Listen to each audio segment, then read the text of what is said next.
Hello, and welcome all to the 6th episode. Oh my gosh, we are over halfway done. I can't believe it. Oh, the 6th episode of Beneath the Surface, Tabletop Tempest's first actual play in the TTRPG space. Once again, I am Kris, pronouns they, she, and I will be your game master for this campaign. Like I say every week, beyond delighted and blessed to say that all cast members, both on and off screen, are either immigrants or a child of at least one. Together, we are bringing you a story inspired by Brazilian folklore that kind of explores the nuances of living abroad when your ancestry is located in a place far away. But this story cannot be told by just me, and so I would like to have my players first introduce themselves and who they are playing, and as per usual, we will start with Clare.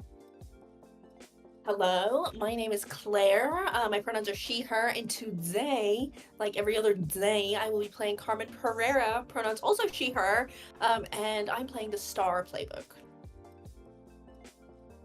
We pass it off to our lovely Danny.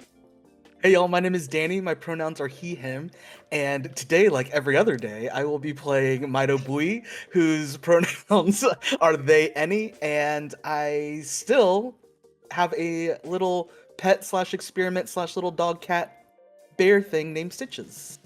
Who knows? And after that, we will move on to Victor.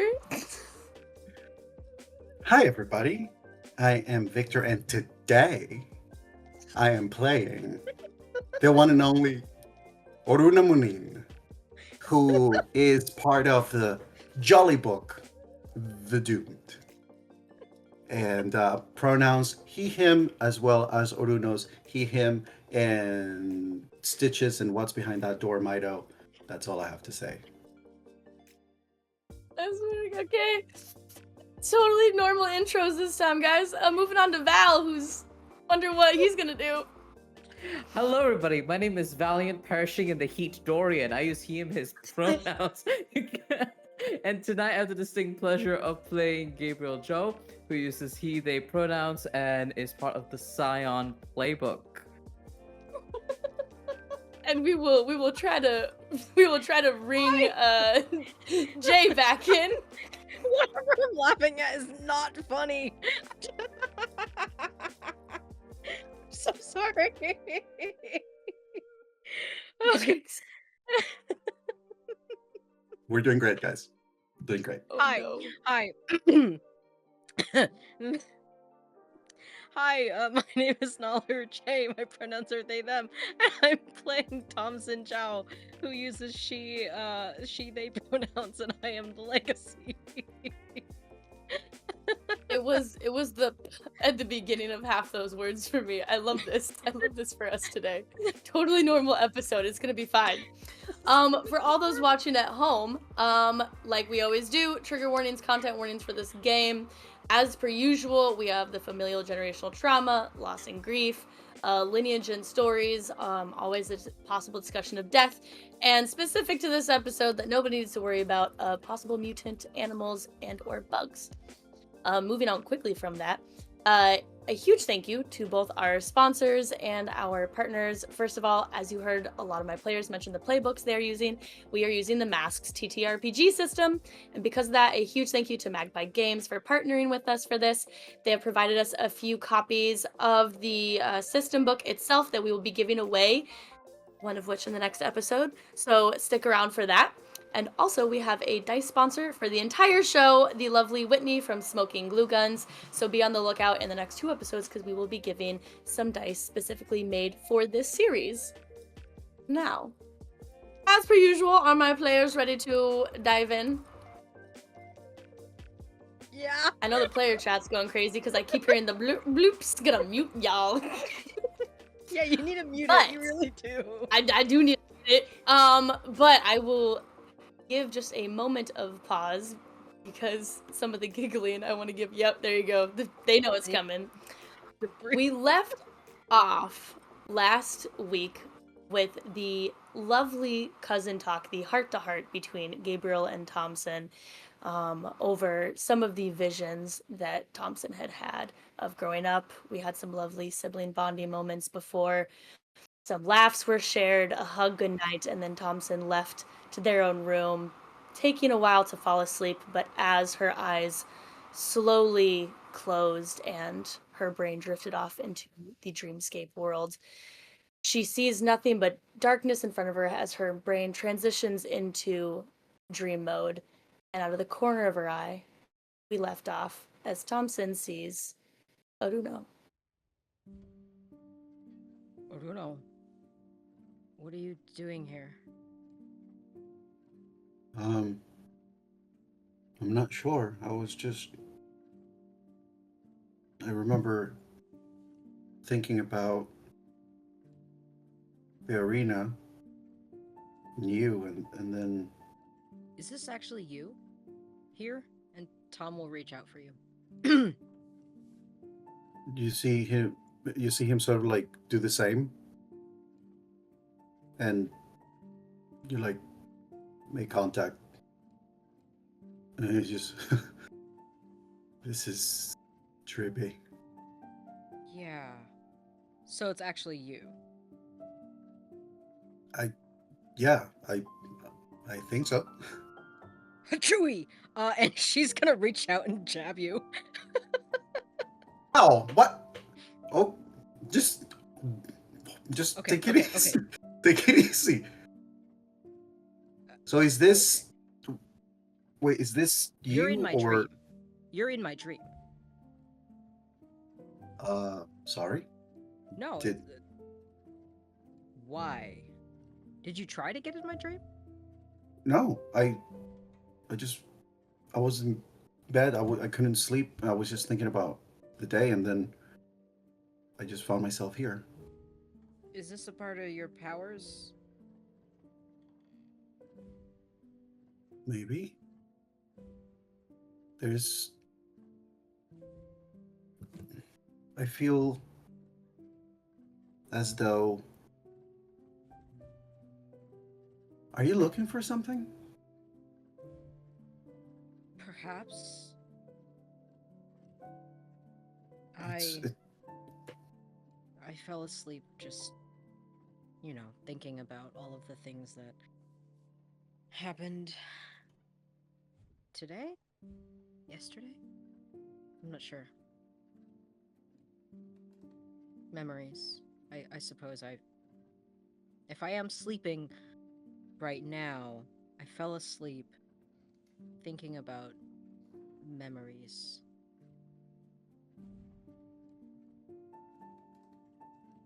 I think of one. And Tom will close her eyes and focus in on a memory from quite some time ago. We see the beautiful sunny kitchen of a modern kitchen. It's been renovated. And we see a woman who looks like Tom sitting at the kitchen island, and her arms are wrapped around a much younger looking Tamsyn. Tom is crying and has a pile of used tissues piling up on this kitchen island, and the camera shifts over to the left and refocuses on present day Tom standing and watching this scene. Orúno standing behind her. And Tom looks at you and says, "Okay, this is quite the day. High school. My my first boyfriend broke up with me. So Sorry. I don't know why we're here. It's fine. He was a dick. I don't know why we're here. You see, Orúno is looking at the scene of where your younger self is, and he's there's something. His gears are turning. It's not like an active knowledge thing. It's just a hint of something, and you see his hands on the sides of his body just kind of like slightly sort of move and wiggle a little, and you kind of see as this translucid energy seems to like move from his fingertips and sort of extend a little, almost as if this invisible threads are sort of rounding up around what the POV of young Tom would be of that memory, and they just kind of sort of move and like just sort of hover around that section, and it just looks at you like you're searching for something. Yeah, I think so. And as Tom says that, the scene begins to move in like double time. Like fast forwarding. Um our mother eventually leaves and Tom takes all of these tissues, puts them in the trash can and then promptly begins stress baking. Um so many cookies, like an obscene amount of cookies, and we see like the double, triple, quadrupled sped up of like Tom like whipping this dough, whipping whipped cream by hand, like all of this. It looks like a montage on any baking show. Um, and there's also ample footage, should we say, in this memory sequence of Tom pushing our cat away. He's a fluffy black void, reminding the audience his name is Harold the First, registered nurse. Um, and we love him. And almost as if Tom is subconsciously acknowledging, oh, that's our cat. He looks a lot younger. Um, the scene shifts almost in an instant to the animal shelter, and there's flashing, fading in and out of each other memories of um, Tom and Gabriel, who also looks younger at this point, walking through this animal shelter and looking at all the cats. Tom is very excited. Gabriel, more stoic, but still excited to be picking out an animal. And there's this moment where Gabriel and Tom both lock eyes with this like 1 year old fluff ball in the corner in the back of this big room with all these cats, and we both look at each other and we say, that one. And behind us again is our mother, who is on the phone and is just very stressed out. The scene shifts again, and we see a car ride. Tom in the front seat arguing with, again, her mother. Um, Tom, it appears from the bits of echoey conversations we can hear, we are arguing about tryouts for lacrosse. Some sport, various sports. I think Tom's memories are all jumbled up, and we hear several different sports. Um, and we hear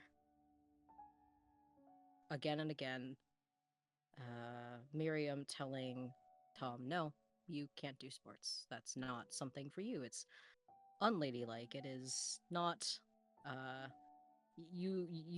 there's lots of other things you could be doing rather than running around and getting sweaty. That's not becoming of you.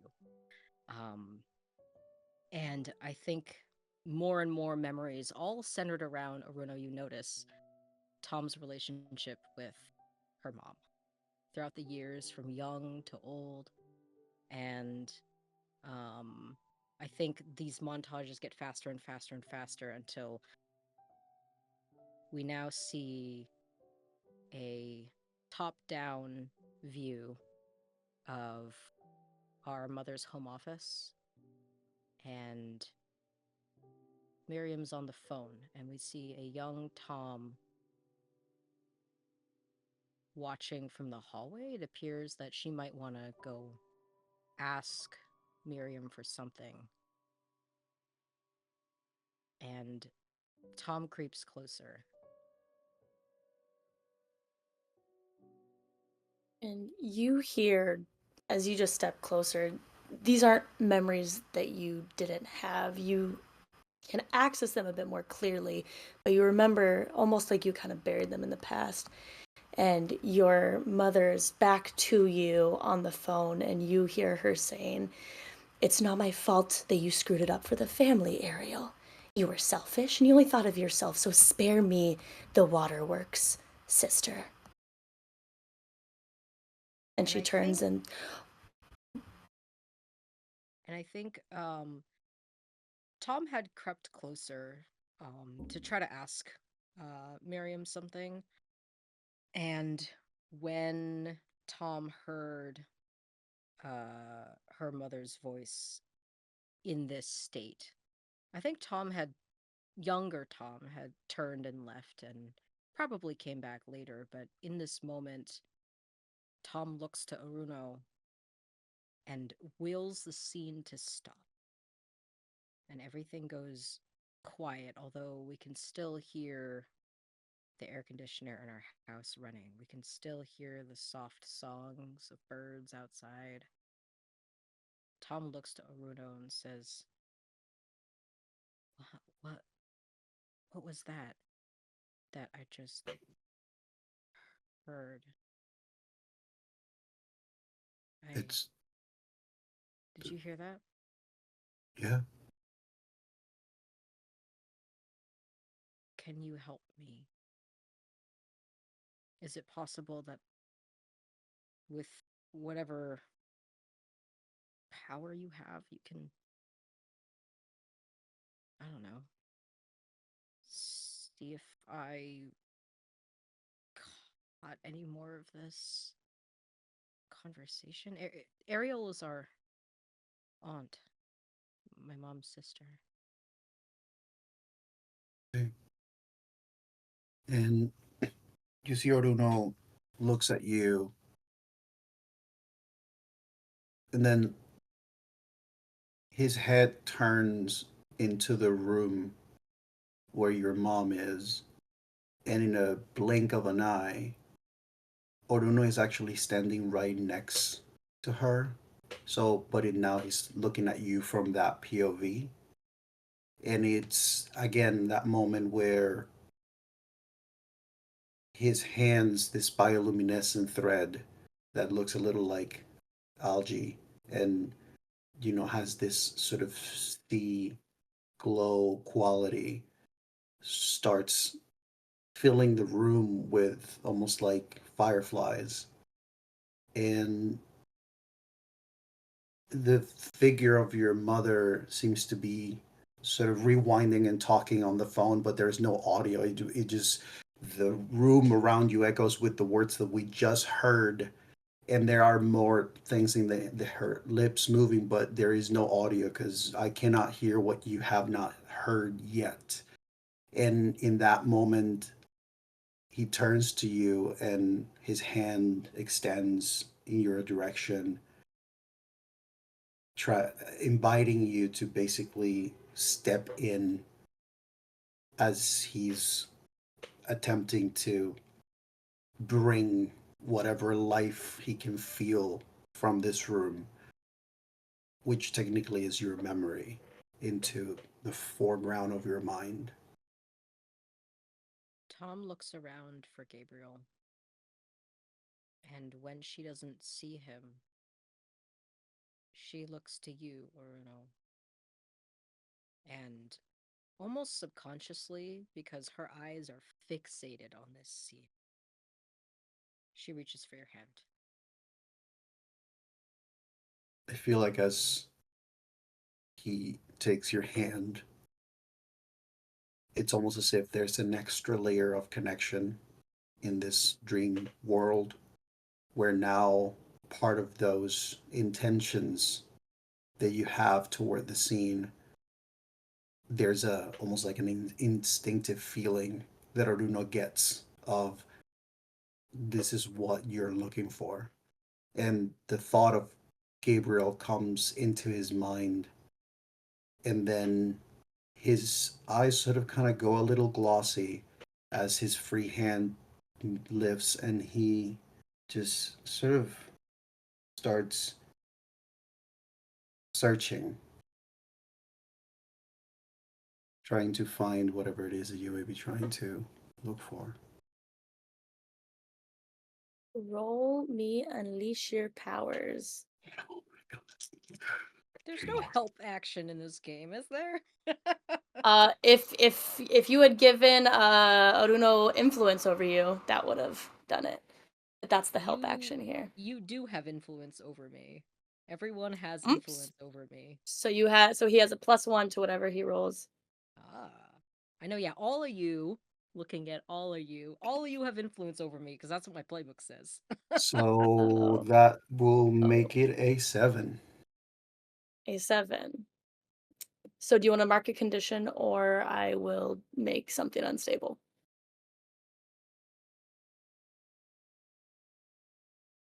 Unstable. You can Yeah, do it, it's make okay. unstable. Okay. It starts off as a whisper, and then the memory, you start to see almost these fireflies turn into cracks in the scene as your mother's voice grows cold. And it's not a voice that you've heard from your mother before, and you almost wonder if it was even spoken in this way. But you hear from your side of the conversation, you hear her go, "And thanks to you, sister, I can't even look at my son, Gabriel, the same anymore. You think I can have him heading up the company? Up Neutral Wave? Everyone looks at him and sees you and what you did. Oh, and don't." And there's a pause as she says, "and don't." There's a pause. And you can faintly hear talking from the other line, but then Miriam sits up. "Ariel, you are the reason you lost your son. You are the reason that this company almost failed. Don't you take out your redemption arc on the rest of us just because you failed your husband and your child." And you see it starts to crack. It's like the hearing starts to become distorted. But Orúno, even with a 7, you can hear whispers and cries coming from the phone. If you want to try to push yourself one last time to unleash your powers and hear what's being said. I think there's definitely that hearing all of this, holding Tom's hand, I feel that there would be a desire that is coming from what he's connecting to about the memory. And in his head, as he feels this energy and power sort of wanting to crack out and fade in his mind, he's just like, "Come on, I can do this, I can do this, I can do this, I can do this, I can do this, I can do it." And he just tries to really focus on that energy and that he's been channeling so far. Okay.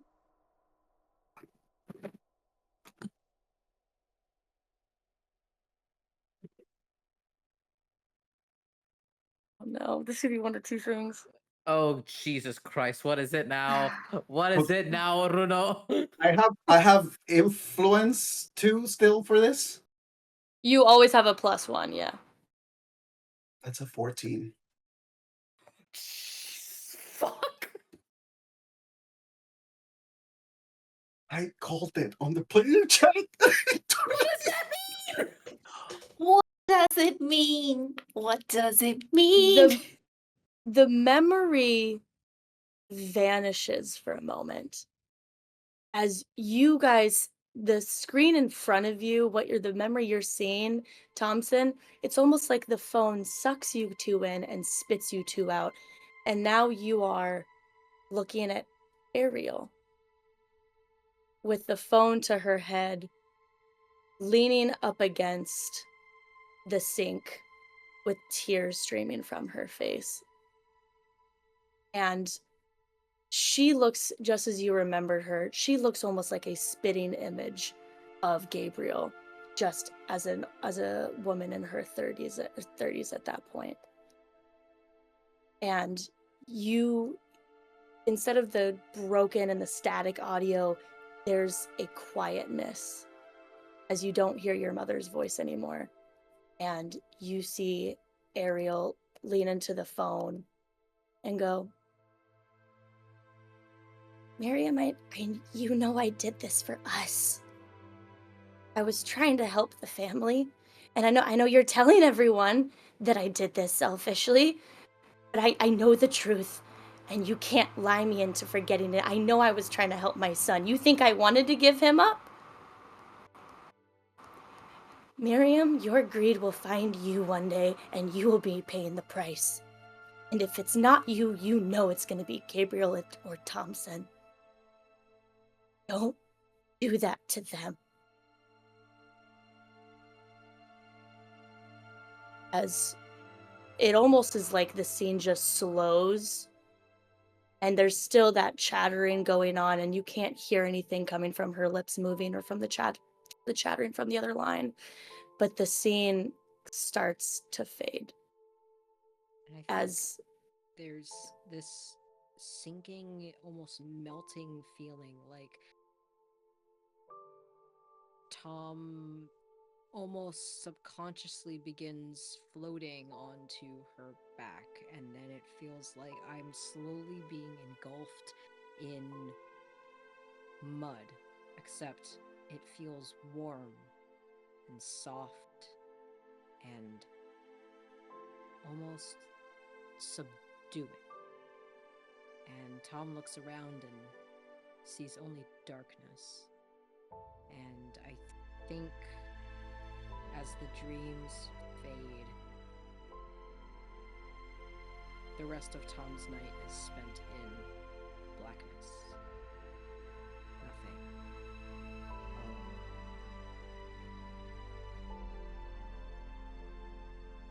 And Orúno, there's almost this silent nod between you and Tamsyn as Tamsyn kind of just, the dream dissipates and you dissipate from each other's eyes. As the night carries on and the camera pulls back to the sun's out the next morning. And we see little William going from each door.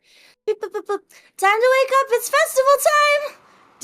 Runs to the next one. Boop, boop, boop. Time to wake up, festival time! Putting his ear to every door to see if he can hear everyone. Time to wake up, festival time! He listens to Carmen's door and doesn't hear anything. Opens it up.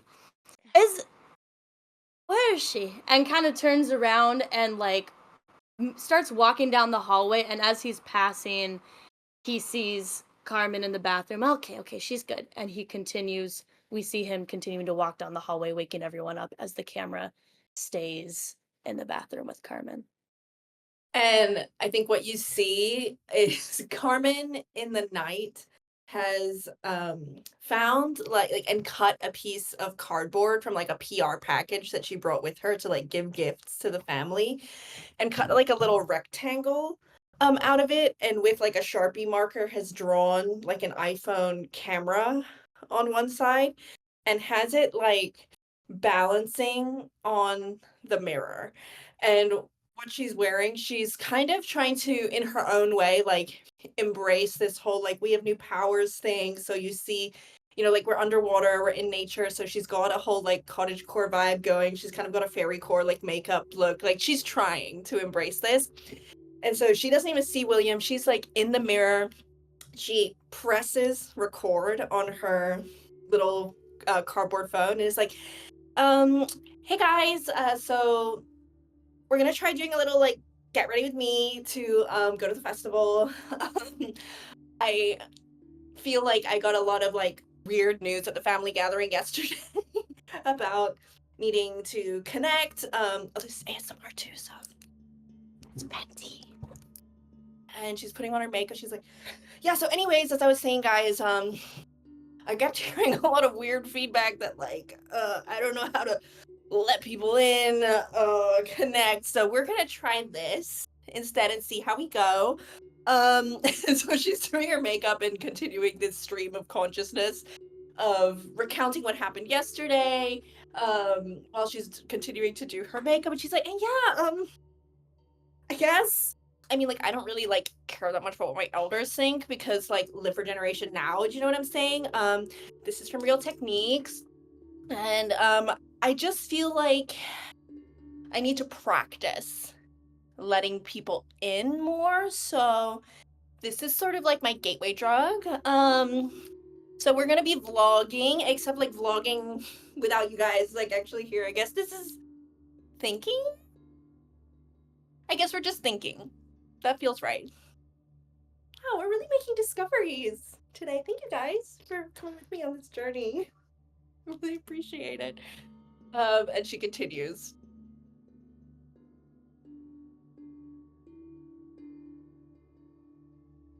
I don't know if anyone like comes in.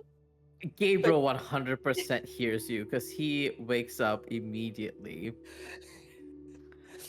when his door is being knocked on, and I think like he's headed to the bathroom with a towel wrapped around his like neck, and he shuffles forward and he hears yeah, your ears are clacking of all your makeup products and you talking to someone.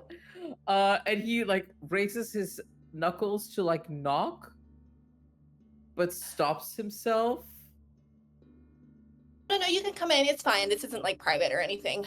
I'm trying this new thing where like I have a thought and then I acknowledge it and then I say it. So you can come in as long as you don't mind me doing that. Yesterday was kind of crazy, right? Sure. I mean, I'm glad you're acknowledging thoughts and feelings and all that, but are you okay? Are you okay? Am I okay? Loaded question. I'm sort of stuck underwater against my will. Potentially like doing the bidding of elders that I don't necessarily respect or admire. Love the additional cousin time. But I don't know if I would say I'm good. That's okay and refreshingly honest.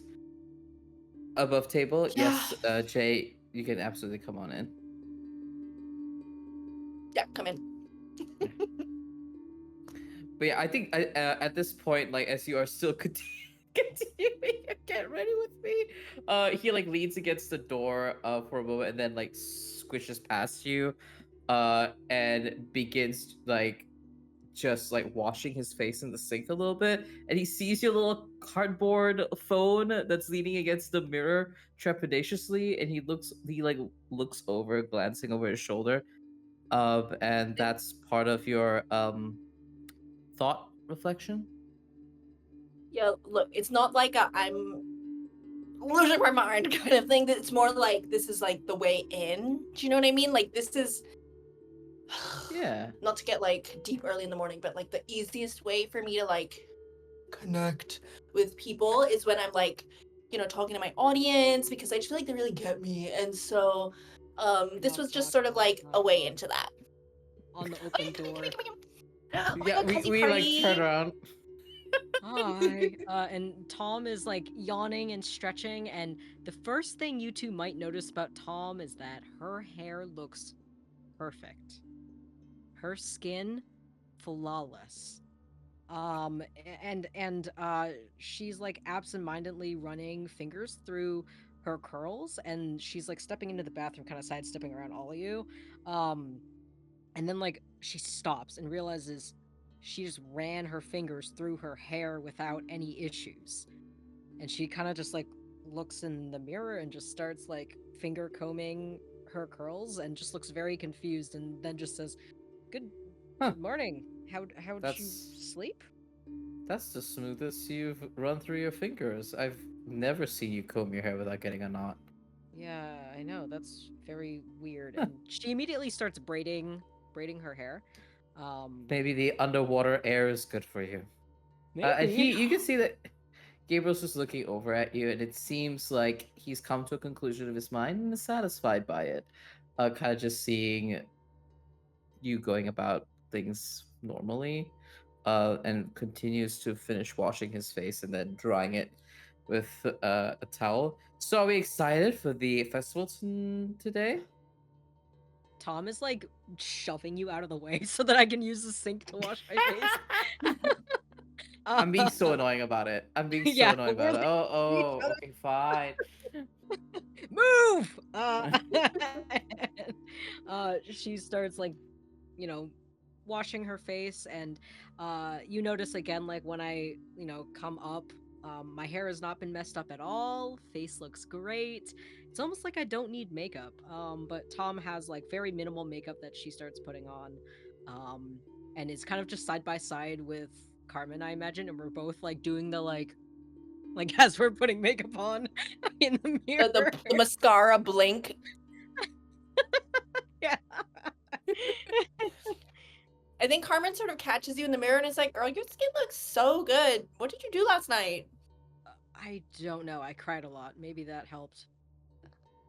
I mean, maybe your skin's extra hydrated, but whatever you're doing, you should keep doing it because that looks amazing. You're gonna catch a lot of eyes at the festival today. Which, like, can we talk about that? Yeah, what's Like, up with that? what are we gonna do? Also, where's everyone else? And Tom sticks like her head out in the hallway to see if Myto and Orúno have waken up. And specifically, she's looking for Orúno, but is just mainly seeing if the other two boys are awake. I'll say that probably by the time that the knock on the door happened, Orúno was actually already awake. Don't think there was much sleep after the events in the evening, and it's just that thing where when the knock happened, he already like opened the door, and he was already like almost ready to go, and he's walking and sees the group, but his eyes immediately, when seeing the whole group in the bathroom, it's just that like awkward moment thing of what is, but his attention immediately sort of goes to Tom in that sort of question mark look of like, of trying to Yeah, see if there's acknowledgement. And Tom immediately just kind of gives up on the makeup and has put very minimal whatever on, and is kind of like, I don't need it. Like, it's just family. I don't care. And she's like, yep. Bye guys. See you downstairs. And she exits that bathroom like so quickly, and is beelining for you, Orúno. Yeah. And I kind of like sidle up next to you, and I'm like, did you dream in my dream last night? Oh, I was gonna ask you, but okay, cool. And we are awake right now. And she slaps herself really hard, and then immediately just says, "Ow, fuck! What did I do? I forgot. I'm like really strong now. I don't know. right, Ouch." yeah, I'm awake. Just in case you were planning on checking. No. This is for me. Oh right, I totally did punch you or like do it. Like, yeah, sorry. Okay. See you downstairs. I need breakfast. And then we'll like do like a 180 or maybe a 360. I spin all the way around and then go downstairs. Orúno probably does the same because he's like, yeah, see you, and then he's gonna walk the other way and goes, I'm going for breakfast too. It just has to go follow. I think this whole time there's been this like low-key buzzing in the background, and it's almost like a purr going through the upstairs rooms, and you kind of every so often you hear this like huge snore and like gasp for air, and this has been a lot for Myto, and Myto is still dead asleep, and so is Stitches. And Stitches is having that long hum as they are deep in their sleep, and Myto has sleep apnea, so there's like this huge contraption just hooked up to them, and they are having the best sleep of their life. And the talking, the knock on the door has not done anything to get them moving at all. I would say if William had heard the the buzzing and still nothing. Myto! Gonna start. Is the handle unlocked? Yeah. Just gonna. And just opens it up wide eyes. And Myto like sits Are up you Franken style. Is it what day? Oh, it's next morning. Oh, jeez, I don't like morning as in like It's the 9 next a.m. morning. Are you alive? What was that? Oh, and then like takes off the mask. Oh, it helps me breathe. I have sleep apnea. Sometimes I forget to breathe. A lot of You're people like think a it's. walk-in hospital room. Oh, you don't want to see what my hospital rooms look like. Anyways, can I just get like maybe 3 to 4 more hours of sleep? I mean, you're gonna miss out on the festival. What? Yeah, no, maybe not. You saw how mad Irasima gets. You know how they get. Anyways, I'm just it's like your little like contraption, and you hear under his breath he just, I'm Batman, and does it over his face. Anyways, okay. We have pastels downstairs for breakfast. William, okay, if you can get stitches up, I'll get up. And you just see in the corner this massive fluff ball, like sleeping on its head, like tail up into the air, just like knocked the heck out in the corner in like this nest of like rubbish that they found throughout the house, just like nestled in there. Right over there. Can you just reach your hand in there, but don't use your fingers, just use like a fist. Okay, and you see William like Pink Panther his way across the wall, like very much so trying to stay away from this contraption that he's never seen in his life. Just okay, and just gets to Stitches. And the camera pans over and you see Myto just with this little smirk snap twice, and Stitches just like jumps and like bear hugs William. Oh, well, it looks like you have to carry Stitches down. I will meet you downstairs. Oh, sorry, look at the time! And just kind of like with his own little Stitches hands is just like, okay, like hands outstretched, even though Stitches is on him, kind of waddles his way out of the room really quick. Stitches is in William's hands, and Myto looks around, trying to collect themselves. Their hair's a little disheveled, and they put on their glasses, and it's like, okay, I think, and all you see them grab is this kind of, this small little box that looks metallic from the outside. It has some engravings, and they just throw it into a backpack and just sling over the shoulder, and it's like, okay, festival time. Let's do it. And you see them kind of take one step closer to the door, and is just like taking a moment to take in what has happened yesterday or the past couple days, and casually pretends like, okay, it's just another day. Walks by the bathroom with Gabriel and Carmen. Morning, guys. Morning. Good Is it- morning. And I think right at that moment, you see that Carmen is showcasing to her audience the bangle that she's going to be wearing to accessorize. And the inscription inside it, it's like, look, and yeah, my cousin made this for me, so it is one of a kind, but like, look at this little inscription. And she holds it up. And even though she's doing this for camera, you can see a moment where she like lingers on the bangle and the inscription before she puts it on. But it's like such a hair. It's like, hey, I'm basically done filming if you want to get ready. So, She says that to you with no context and gets ready to leave. What are you filming? What is? Don't worry about it. Reflecting on our thoughts.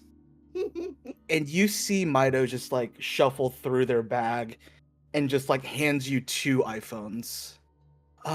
What? Just so you know, that's a piece of cardboard that is haphazardly drawn. These are 2 unlocked phones. Don't worry about the signal. It picks up everywhere, and it just needs sunlight to charge once in a while. She hugs you and sobs. She's never been so happy. Thank you. Thank you so much. You're welcome. Gabriel. Yeah. You see Gabriel's like, all right, Carmen, I think we should head out. And then you call for him, and his brown eyes kind of turn over to you. Yeah. With Carmen just kind of like bear hugging, leans in. Why were you letting Carmen talk to a piece of cardboard? It seemed like she was reflecting in a very, very healthy manner, and I didn't really want to interrupt it. But this seems better. Yeah, okay. She pulls away and she goes, I will not forget this. Thank you so much. And I think in this moment, like Clare players thing, she gives Myto influence over her. Ooh, fun. And she leaves to head downstairs. Okay. And you see Myto turn towards the door and again, very calculated move towards the door, and then looks back at Gabriel. Do you want to go down together? Yeah, sure. And you see him kind of like just put the last bit of pomade in his hair to push his hair back. Let's go. Oh, can I have And- some of that? Sure. Do you want me to do it for you? And he like opens up the little tub. Yeah, and you see Myto Right. just kind of like head down. And he kind of like instructs through each step of putting the pomade on, and then very gently ruffles your hair. Your hair is styled exactly like Gabriel's. And you see this moment where they look in the mirror and they're like, wow. Oh, Suits thank you. Yeah, thank you. Yeah, we could do more of that and get you some practice. Looking good. That'd be great. Thank you, Gabriel. Things Yeah. are gonna be okay, right? He leans down and looks you dead in the eye with the brightest smile. Everything's going to be just fine. Nothing will go wrong. It's just family time. Just family time. Okay.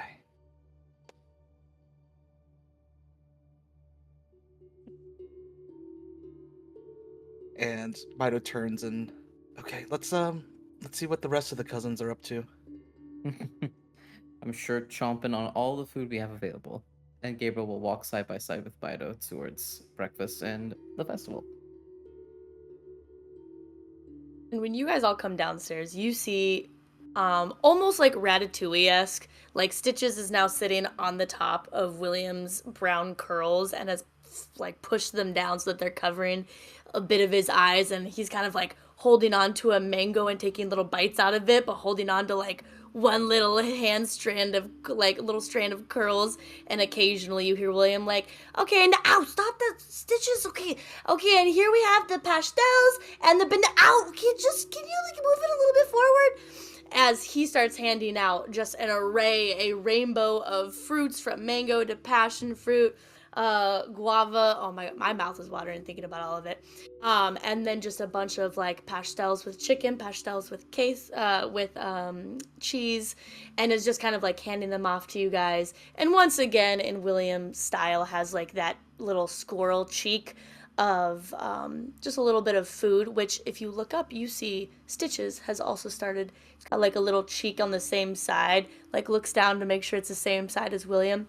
Okay, so we'll go to the festival. At some point, Anasim is gonna be like, oh my gosh, let's go, yay, the heroes. don't think too much about it. Your parents didn't. But yeah, there's like some fun party games, and there's I don't know. It's really cool stuff. Let's just go. Well, unless you guys need anything. Can I confirm, Myto, you gave Carmen 2 phones, right? Yeah, they're 2 I'm phones. scared. Okay, I think Carmen goes up to William and says, William, if you just 1 second before you take us to the festival, all of us cuzzies got together. She looks at Myto and like winks at Myto, and wanted to give you something just for being so brave. And we know that like you're kind of an adult, but also like in this weird gray area where like you don't age and you're like, you know, a small child. But if you ever need anything from us cuzzies, I've set up a child-friendly group chat on this phone, and you can message us or call us anytime, and one of us will pick up. Oh, sweet! And he looks down, and the camera pans to the phone, and this little boy has no idea. He's like looking for games on the phone, but the camera pans to the phone, and for a moment, the audience can see that it has no bars. And he's just going through like no bar phone, going, oh, like I can send the stuff and it's just like he's got like the Korean alphabet pulled up. He's not really figuring out how, like, oh, this is kind of cool if I just do it like this. You got games on your phone? You got games on your phone? Camera comes back. This is the best present. My mom said I couldn't have a phone, but mom, look at me now. And he kind of just like pockets it. We'll get that set up for you later. And yeah, you don't have to tell your mom. You don't have to tell your mom.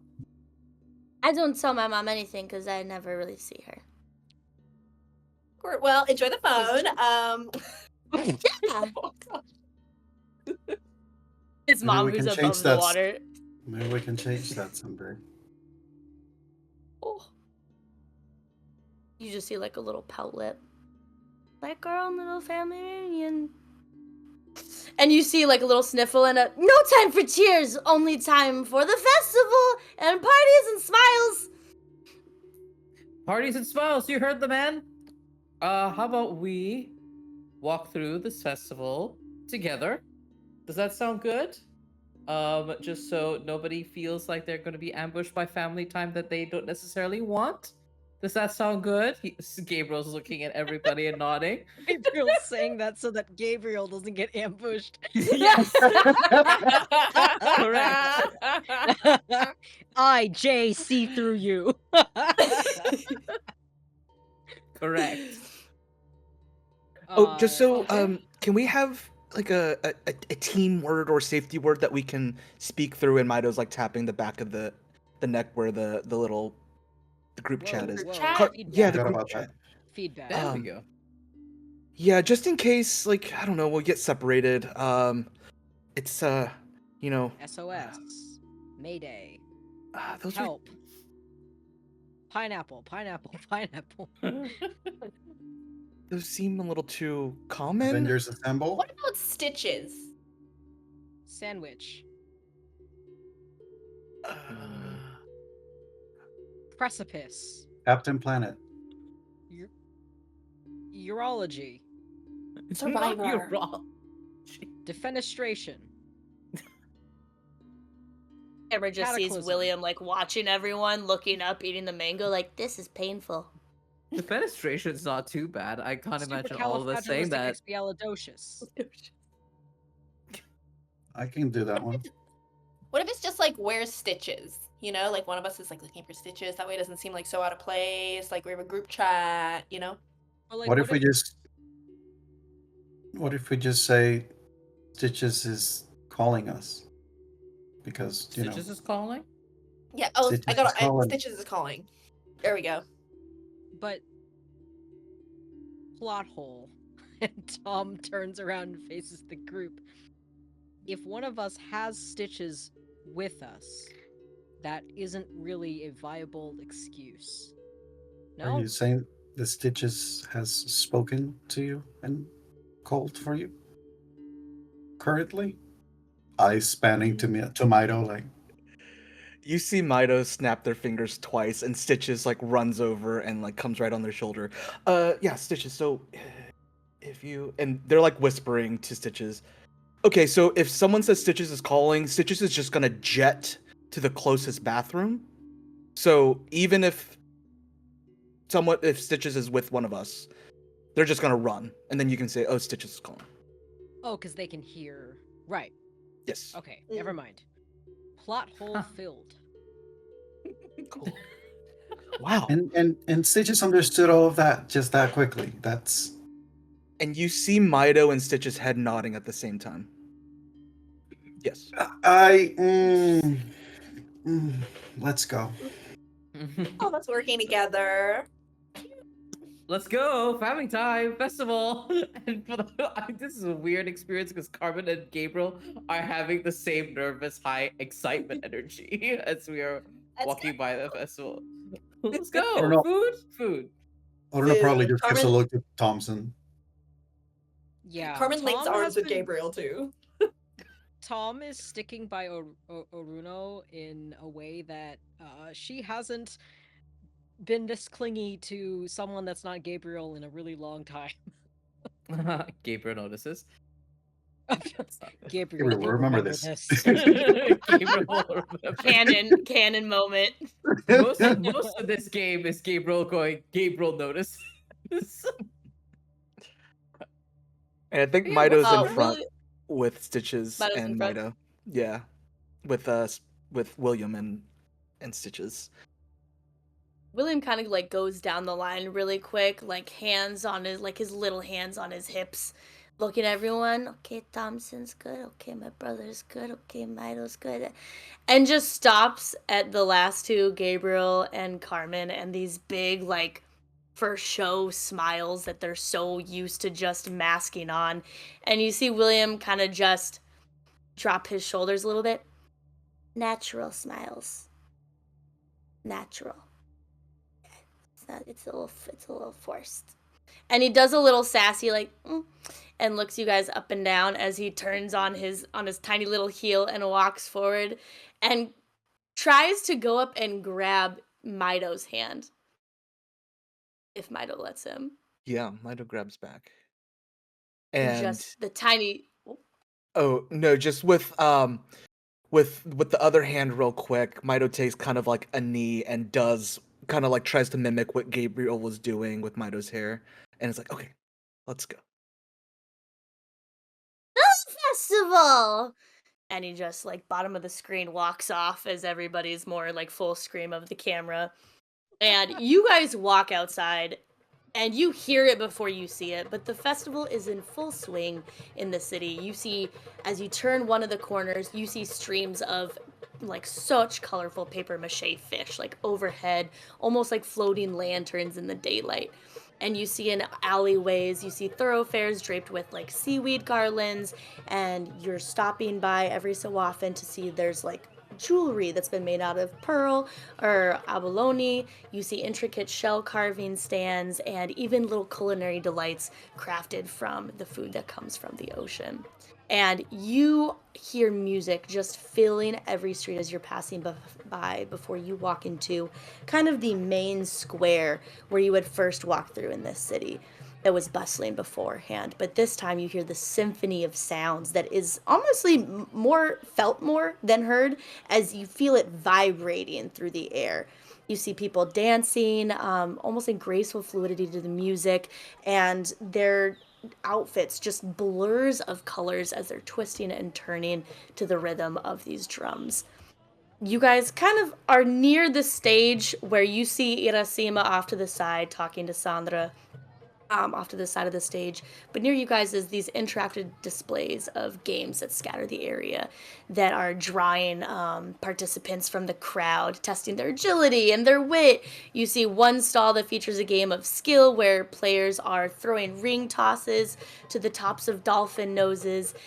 You see another that is players are manipulating, almost in a strategic way, these water currents to guide delicate bubbles through these like obstacle courses. You see another kind of almost just one chair an open chair seated across a young girl with just the curliest red hair adorning her pale skin. And she has a sign. She's an oracle who offers riddles or visions of possible futures. And you guys just see that's when William lets go of your hand and he runs up to not pink, not blue, but like this orange and yellow cotton candy stand as he just jumps in, swipes one up, and turns it around. And once again, you've got now the double cheeks. And he just walks back up to you as cotton candy. Sure. Pace yourself. Pace yourself, William. You're gonna get all that sugar. Day's just started. And just this devilish smile as he kind of like in his own and starts like eating it like a corn on the cob. In his own little world now. Yeah, I think Gabriel looks over to everyone and maybe grabs a snack from like some of the other earlier like vendors and looks to everyone as he's slowly snacking. So what are we feeling? Does ring toss? Games. Games? I heard Games. games very loudly. Games. Games. Games it is. Games. Game. Games. And you see Myto, big eyes, staring at the prizes that are right above the dolphin ring toss. Stitches needs that one right there, and they're pointing at like this big teddy bear thing. Yeah, Stitches needs that one. And really, games are just a culmination of mathematics and physics. So I'm gonna head over there. And you just see Myto beeline towards the dolphin. I think Carmen's like, you guys go ahead. I kind of want to see what the deal is with this like oracle, but like you guys have to wait up or whatever. You see that Gabriel looks over towards Myto and towards Carmen and is deciding which of these things. He sees the oracle, eyes it a little trepidatiously, says, I'll join Myto. Just help Stitches get their teddy bear. Tom also is eyeing this oracle very nervously, and she kind of inwardly decides, I've had enough of this weird memory fuck all bullshit. I would like to have some fun. Fun sounds fun, and will probably just also walk very determinedly towards this game. I think Orúno is gonna just look at Carmen and just, mind if I join you? Fortune time. Ooh. And we And see I these think two she- groups. I Go for was it. gonna say, I think she instinctively like links arms with you after linking arms with Gabriel the whole walk up, and it's like, Oh my god, yes, you've been linking arms with it this whole time. What? That tracks. That's so funny. Wait, say again? Carmen and Gabriel. Carmen's had her arm linked with Gabriel the entire way through this festival. That's so funny. and just let go to grab Orúno.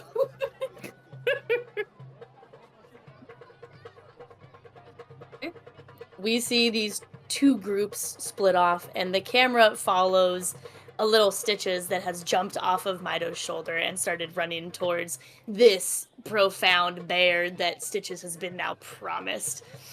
And the three of you walk up, and you see kind of like this tall, slender, looks like a 16-year-old kid. And there's a big sign right in front of it that says Neptune Ring Toss. And you see that it's a twist on the classic ring toss game where players are throwing these bioluminescent rings onto targets, but these targets are moving sea creatures. And you see that they're like floating on these seaweed stems again, you are underwater, but you are not in the water. Yet here these animals are floating around. And for this game, you guys all approach, and this little kid just pushes up, like 16-year-old boy pushes up his glasses. Oh, hello, are you guys here to play the The game. Neptunianitas? Yes, that game. Yes, this game. Okay, well, and almost kind of the same way Myto does, but in the center, really pushes his glasses right in the middle. So success requires a blend of precision and timing to You get to account bring for the onto the water nose. resistance. Yes. Yes, okay, so, okay. And you just like, okay, well, there goes my little, and you just, a man of business, I respect it, and hands each of you, 2 bioluminescent rings. No, And each of you- I'm good. I can hold stitches for you, Myto, and Tom's gonna hand you her 2 rings. You sure you don't want to play? You have mine. Yeah, I'm good. I'll take your rings. I can. Yeah, I Okay. got stitches. Okay. Right. Then this game will go a turn for turn. I guess we could go 2, then 1, then 2. I don't know. You guys can do what you want. But it's a game of skill. And for this game, you guys will be rolling me 2d6. Again, it's going to be almost like an unleash. I got Wow. them. Don't worry. I love that. Oh, that is amazing. Wow, Perfect, I no had notes. idea. No notes. Oh my god. No, no. Well no. done. Well Oh, played. gosh. What good Okay. timing. You saw me giggling well. like 20 minutes ago. That's because I got this to work.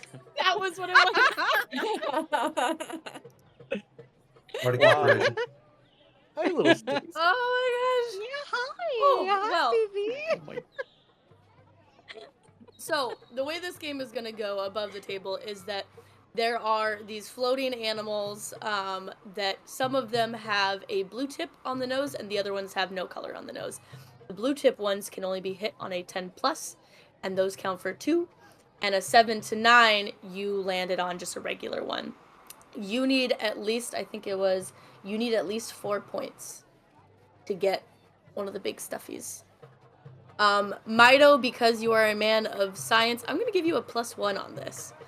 On these. For Gabriel, it's just gonna be a flat 2d6. I have So, a question. little- GM. Yes. Oh, benevolent GM. Uh-oh. Would it be possible? Would it be possible for me to use my Scion Playbook ability Moldable, where I place the mask of someone whose respect I crave? I can always ask, how can I gain influence over you, or even on a miss? I would like to, even if I'm not using this particular ability, I would like to pierce the mask of the vendor, just to see if their eyes are lingering on like an angle. Because sometimes when you're like watching people do these games multiple times, your eyes like fizzle and move in such a way of like, this is the way you're supposed to throw it. That's what I want to do. With piercing my mask. Okay. You're gonna see then. Do you have to roll for that or no? I think it's just you get it. I do have You to do have to roll? It's a Okay. move, yeah. Then roll and tell me what you got. Let's go. Okay, that's decent. That's decent. Okay, what's my mundane? What is my mundane? What are you? There you are. +2. Love that. So 8, 9. A 9 total. On a 7 to 9, ask 1. So it says, what do you want me to do? But I wonder if we can flavor it to like how am I supposed to, like, what would be the best way for me to get the outcome that I would like, sort of situation? Because the Yes. questions are, yeah. So GM, up to you to So- answer for that. You see him look behind him specifically. You can tell he's looking specifically at one with like a smirk, but he turns his face too fast and you can't see exactly which dolphin nose he's looking at. But what you do see is Myto was stepped off to the side for a minute, and the 16-year-old kid looked at it nervously, and then when he walked back to the middle stance straight on, he smirked again. And with a 9, you can tell that the side stepped angle would be better.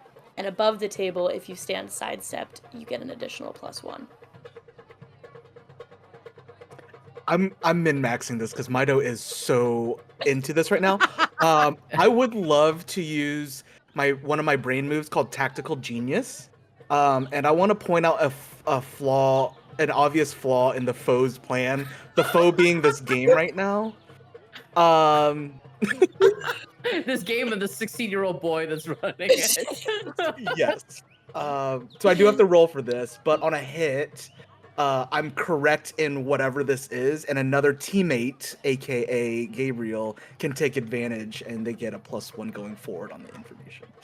So, Oh my I love Lanta. that. and that is an 11, baby. Oh Okay. my. So what am I giving you again? Well, so I'm gonna point out a flaw in this game, Okay. and it says on a hit I'm right, and then I can give another teammate an advantage. They Okay. get +1 going. Ooh, okay, you get to play GM for a second. What's the flaw? Yeah, so you see Myto already when they walked straight up and just kind of like rudely interrupted this person. From their little pocket, they pull out like a little measuring tool and they're measuring the rings, and they're like scribbling something down, and they measure the nose and then the distance from there. And you see Myto like militantly turn towards you, Gabriel. And you've never seen Myto take this type of control and have this type of confidence. And she leans into you and is like, okay, so, just so you know, if you go at it head on and try to get the blue nose right there, it is not going to stick because the circumference does not match the radius from here to here. And you just see Myto just like, do, like drawing this thing out. So, I think our best chance is if we take 2 angles, either from the left or the right, and you throw it not straight on, but give it a little bit of oomph. So go Gotcha. up and around. Okay, we got this. Gotcha. We need that bear for stitches. Yes, of course. And I think as you're like shuffling back towards your positioning, I will forego the +1 that I got for that to instead give it to Myto and reposition them to the information that I just received. It's like, hey, why don't you stand like that? And you see Myto's eyes like, oh, that does give you a little tactical, like, oh, okay. Yeah, that makes more sense. Sorry, I must have missed that in my calculations. No worries. So yeah, I won't take the +1, but give it to Myto. So I have a +2 right now. You have +3 3 right now. Hell yeah. Wow. Oh, I should have upped it from 4 points needed. So we just roll 2d6. 2d6. Yeah, so I will say each of you throw your 2 rings first. So 2 pairs of 2d6. And again, 10 plus hits the blue nose, which is 2 points. And a 7 to 9 hits the dolphin nose with no color on it. I'm just here. So 11, 14 for my first roll. So you got 2 points already. So Myto throws it, and you, with 14, you hit exactly the one that Gabriel was pointing at before. Yeah. And it just sinks on, and you've gained 2 points. As you turn and you see Gabriel throw, and just barely, since he gave you that corner that has that's the good spot. He throws it, and it barely cusps on, but still manages to get on one of the dolphins without the blue tip. So between both of you, that's 3 points. Okay. A little more oomph. Give it All right. a little higher. All right, working on it. And I'll try again. That'll work. That's a 10 exactly. Nice. I got a Oh. 12. You got Jesus as well. Christ. Myto, you're almost like, especially after that 14, you're just feeling yourself, and you're almost like standing back watching to see if Gabriel takes your like such intelligence advice. And you see Gabriel kind of like shifting his stance a little bit, okay, bending the knees a little bit, and throws it. And Myto, as you see him throw it, you don't even look. You just also throw yours in the same direction Gabriel's went. And the camera just turns for a moment, and we see Gabriel's land on that front center blue tip nose dolphin and starts spinning. And before it even falls down, we see Myto's just plop directly on top, pushing both of your rings down for now a total of 7 points. And this 16-year-old kid looks in between the 3 rings on the blue-tipped dolphin, or the blue nose-tipped dolphin, back to the 2 rings in Myto's hand. I don't think you need those. You could get one of the big prizes now. Right, but if I double or triple the score, I could get 2 or 3 of them, correct? Yeah. And he looks at the 3 that he has. Yeah, And- you could do that. And Myto tosses another one, keeping eye contact with this kid. Okay, that one was only a 9. Okay, And it this kid's lands. whole career. You see it lands on one of the other ones that's not. Oh my, Jay! Yay! The funniest part was watching your face fade and only go into the corner. I love this. You see it land on one of the other the non-dolphin tipped. Okay, that's 8 points.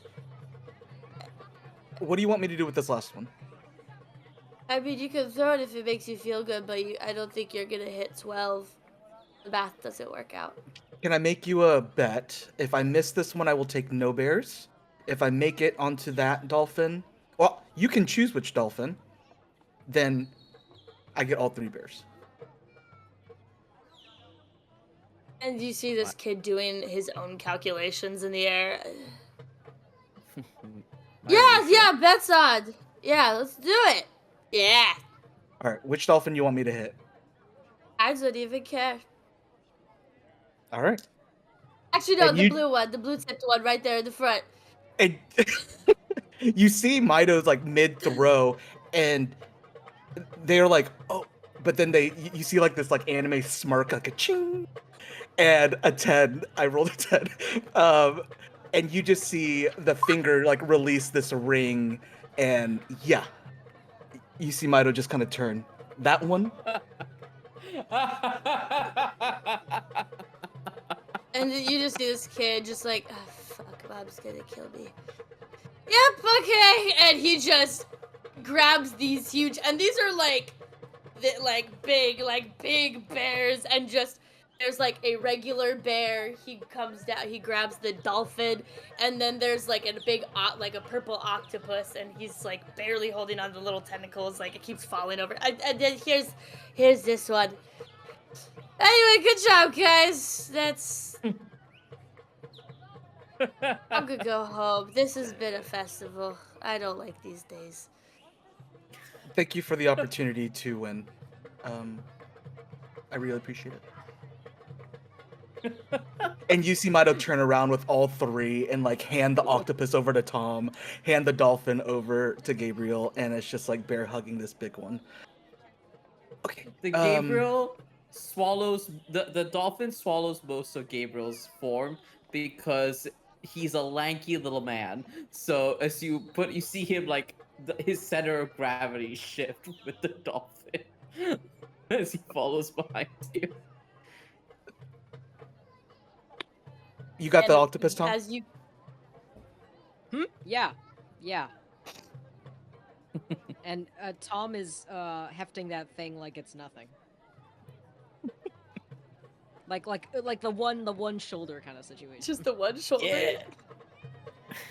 The camera kind of pans close to the octopus as you see behind you, Irasima begins to walk up the steps with a little microphone in hand onto the stage. And we go back about 10 minutes to when the group split up. But this time the camera follows both Carmen and Orúno as you two approach the, again, young girl, pale skin, and just this messy, curly red hair. You guys approach her, and it's just her sitting in a seat the small table kind of off to the side, and then a seat open in front of her. And as you guys get closer, she looks at both of you, and you see this flash of like purple in her eyes. She's got like the most like bluish, purplish eye color, and the biggest, brightest smile upon her face. It's you two. You're two of the 5 who are going to the cave. Or who the festival is for. Hi. And she like quickly stands up and offers out a hand. And kind of bows her head just a little bit. I'm so sorry, my manners. My name's Laiz, and I know the 5 of your names, but not who's who. Well, please. Go, go, go. I'm Orúno. Pleasure And to I'm meet Carmen. you, Orúno. Pleasure to Nice meet you, to Carmen. you. Hey. You guys are cousins, siblings, We're cousins. We're aunts, cousins. Yeah. cousins. Okay. Yeah. Who are your parents? My parents aren't here. They're not like they aren't into this kind of stuff, so we don't need to talk about them. But So Orúno's they got a weren't really here. interesting- Y'all's parents weren't here at the last reunion? I think Carmen like looks at Orúno, and it's like I mean like they might have been like we don't really keep in touch that much. They were. Yeah, they mine. I think were here before, and my brain is blanking out right now. Like I'm literally just having a. Who am I? 24601. I think Carmen sees this and she's used to being recognized like in her own like social media life, so she's trying to like help like smooth things over to this person. Laiz is her name? Yeah, my name's Laiz. Laiz. Okay, well, I mean, we're really excited to be here and so excited to meet you. We'd love to learn more about what it is you do here. So when I came down here, I was one of the people, but a long time ago, I was one of the people who came down to help out when things were going on, and so some of my powers kind of allows me to put pieces together about things that have been going on in people's lives, and I've gotten really good at it over the past like 200 years, and so I've been able to kind of like not so much like see into the future, but I've got a knack for it a little bit, like putting some pieces together. I can totally get that vibe from you. I mean, it's just like I could feel, I don't know if this is the right word, like your aura from like across the room. And like I mean I would just love to learn a little bit more. Orúno, I don't know if you mind if like I go first, should we go together? You tell me, you're the expert. Laiz, is it something we like do together, or like should I go first, or like how does this work? I mean, I could do it together, but I guess in the past it makes more sense to do it individually. But I mean, it's you guys are the one who the festival's for today. So if there's whatever you guys want to do, I can do it. Okay, I think Carmen sort of looks at Orúno as like, do you want to go first? Do I? You can go first if you want. Okay, cool. Please. Amazing. And I think she sits down in front of Laiz in the open chair, and it's like, look, I'm really excited. I cannot wait to see what you do. I have some questions, but like, don't feel bad if it's like something's gonna hurt my feelings or whatever. I'm a big girl. I can take it. And I think she wants to she wants to use her star power, take it from me. When you comfort or support someone who admires your celebrity persona, you roll plus superior. Ooh, okay. Sweet. So you taking a seat? Taking a seat. Okay, so how does this work? Do I have to like ask you a question, or you tell me something? You tell me. No, I'll just have some questions for you. I mean, the only thing and you can see that she holds something back for a second. you just need to have your hand, like a hand open. If you kind of just like lay your arm on the table and have your palm open, and occasionally I'm just, while you're talking, I'm just gonna kind of like poke the center of your palm. Sure. That's really it. Okay. My palms are a little sweaty. I'm sorry. This is all very stressful. No, it's fine. And you sit there, fixing the camera. You sit there and you open up your palm. Okay, so tell me about your parents. Which one's the one that like comes from a whole ancestry? Well, I guess that's Clarabelle, my mom. Right? It's my mom. Above table. Okay. Yep. Yeah, it's Clarabelle. I guess she's like the most, connected blood or whatever to the family.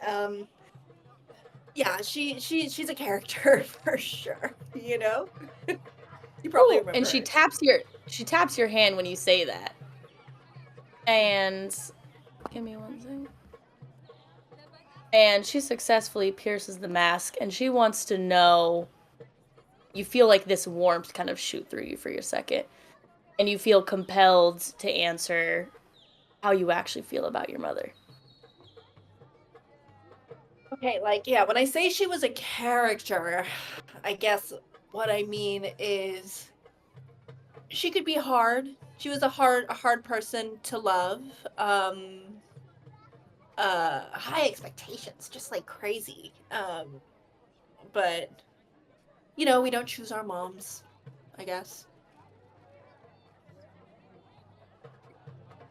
Is it... You have a hard time connecting with people because of you and your mom didn't connect very well to you?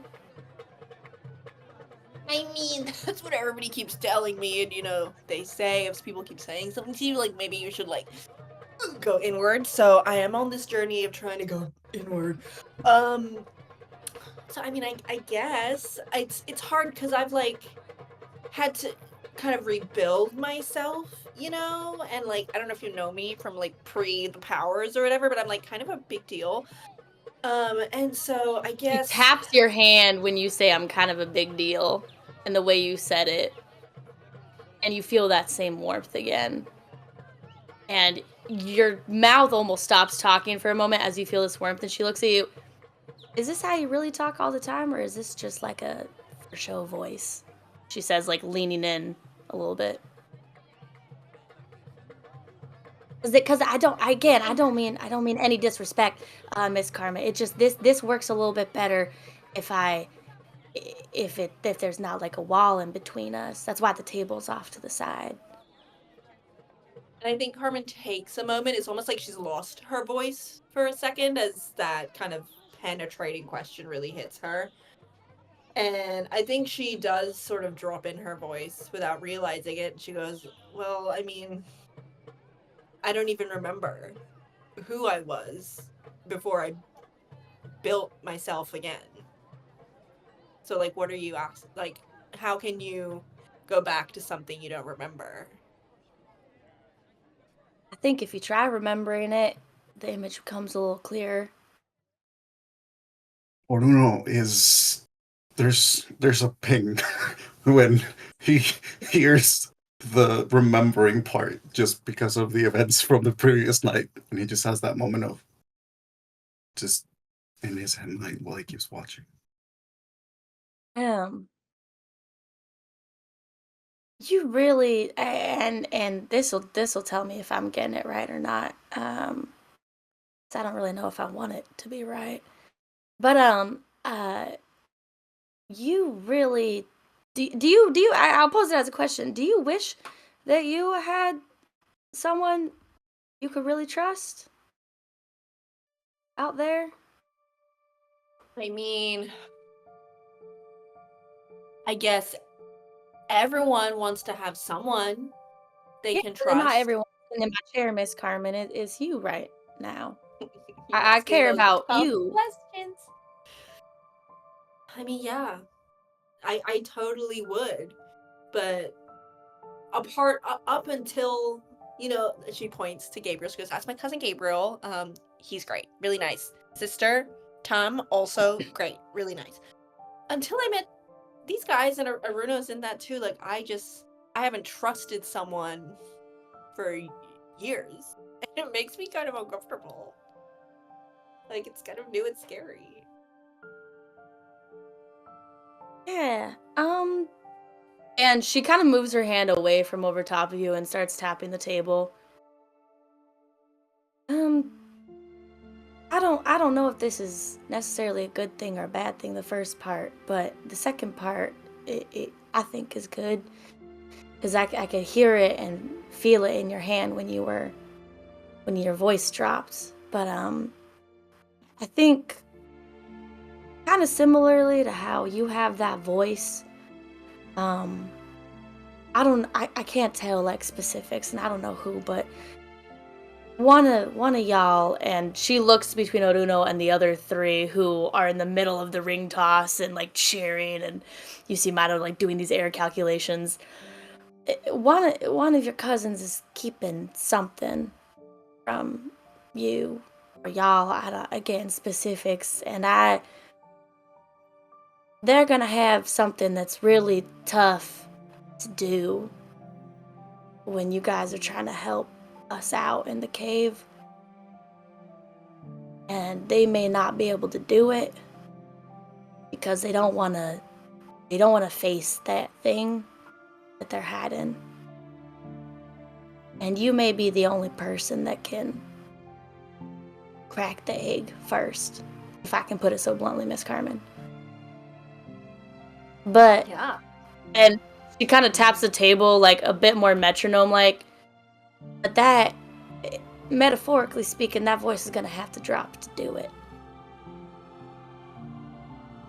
I think Carmen thinks about that and really lets that sink in. And I think she's so wrapped up in how to formulate this question that I don't think she's even realized that she's like dropped a little bit of this persona. I think this is the first time she's really considering this, and she goes, but how can I bring value and show up how I'm supposed to show up when this person you're asking me to be, nobody saw me before. My mother never saw me, my father never saw me, my brother never saw me. So I built someone that people saw, that mattered. So you're asking me to go back to this place where I didn't matter? How is that fair? And how, I don't know how to help anyone as that person. Yeah, Miss Carmen, I think you do know, because you did matter. You're just looking at the wrong thing. And her hand moves over one more time and taps the center of your hand, and your vision fades from Blaze, and you as an adult are now looking at a scene when you were like 2 years old, trying to get those little blocks to stand up on a tower, and you see a memory of yourself that you had forgotten. As you all excitedly, you see like tiny little 2-year-old Carmen like cheering because you got 4 blocks to stand on top of each other, and it's wavering, but it's still staying. And you look up to your mom and dad, who aren't paying attention to you and are instead looking at your brother, cheering over some tiny task that he did that was more of something that would have been impressive if a 2-year-old had done it. And you see little Carmen to kind of just put their hands in between their laps, a little sad for a second, but then that baby Carmen looks up and sees herself in the mirror, and a huge smile flashes across her face as she looks at herself, excited and proud. And that vision fades back, and you're back looking at Laïs. Miss Carmen, you were mattering to yourself first. You just stopped looking in the mirror. Let the cousins be your mirror. It's like I got a feeling they're seeing that little Carmen.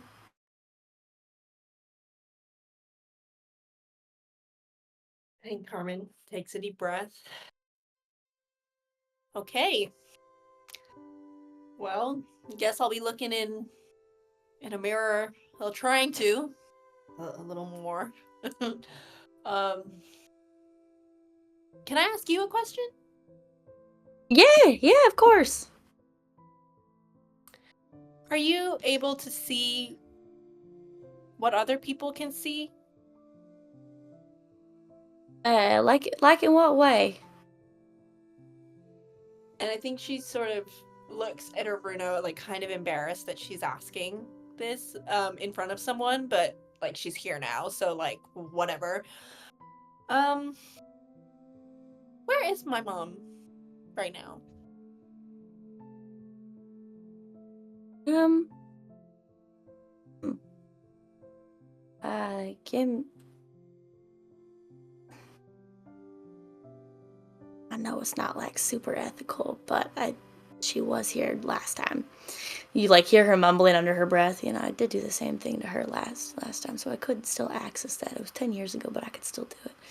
Yeah, can I see your palm again? Like, yeah, you did this for her? Yeah, cool. last time? And as you're saying that, she grabbed, yeah, I did. And then she kind of, you see kind of that purple in the blue of her eyes just starts shining as she's looking down at where she's grabbing onto your hand. And you hear Lai's voice before you see anything. Oh, I don't know if this is gonna be a good thing or a bad thing. I think it's a good thing, but I don't know you all too well. But and you kind of see almost like this weird little translucent VR where it just kind of appears in front of you, like these little wisps in the air. And you don't hear any audio. Like it's muffled. You can't like tell what they're saying. But you see your mom and dad passing back and forth a picture of you. One of the only two they have in the house, because most of them are you and your brother or just your brother. They're passing it back and forth. And you hear at the very end, your mom just put it down, and the only thing you hear her say is, I hope she's all right. I miss her. I didn't think it would be this quiet without Carmen all the time. And you see the little wisps just kind of like fade into the breeze. I think it's good. Yeah. Yeah, it's good. And she kind of, that was enough. So I think she takes a second, steps back, and regains a little bit of that persona and says, all right, kid, you're up, to Orúno. Orúno looks at you for a moment, and he literally just opens his arms to see if you want a hug. She doesn't need it, but she goes in for it. And gives you a really nice hug back. Yeah, he gives one, just sort of gives you a quick little smile, and he goes, "There we go." Look. And he just takes a seat, and it's that thing of trying to keep but he doesn't. It doesn't last long. It's like, I'm not gonna pretend. So, and she's a little bit awkward this time. It just sits back. So, how was it me and your brother? And she says, which you had not confirmed who your brother was, but she looks between you and those similar brown curls, and the camera pans over to a side where we didn't see it before. But William is standing behind the three at the ring toss and is like kind of almost imitating Myto behind him, like, oh, All the while like taking bites of the cotton candy, like trying to learn what Myto's doing. And Laiz looks back at you. How was that? I don't know that I will be able to ever really fully convey what it's been because I think it's still going. But he's good. He's he's a good kid.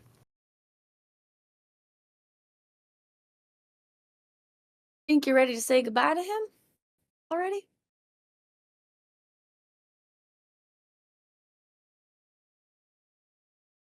It's just we just met. I I'd like to get to know him more.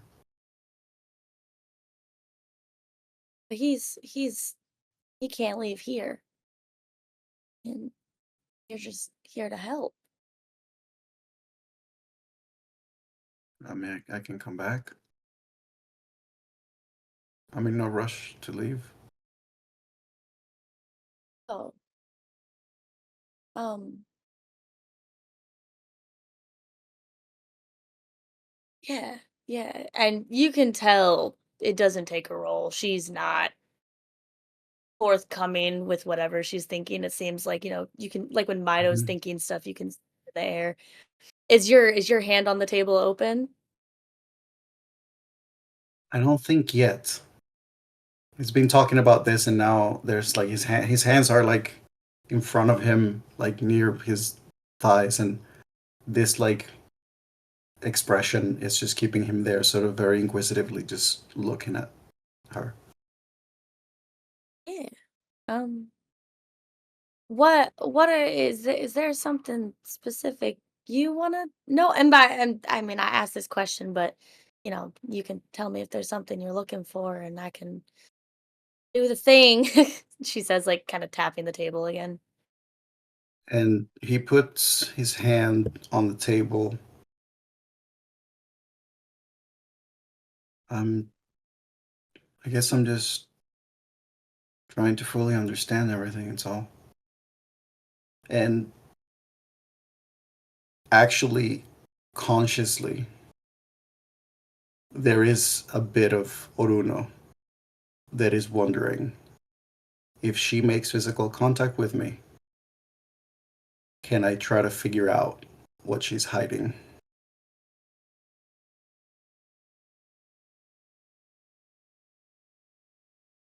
So what does Orúno do?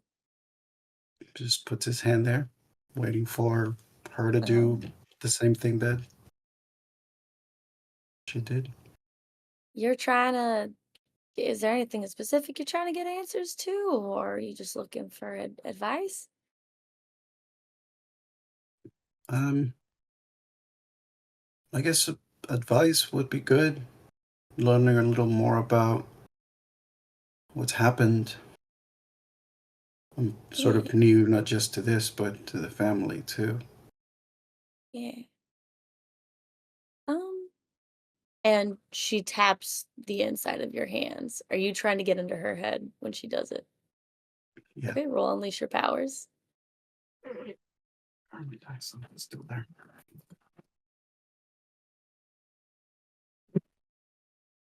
Oh, that's a 6.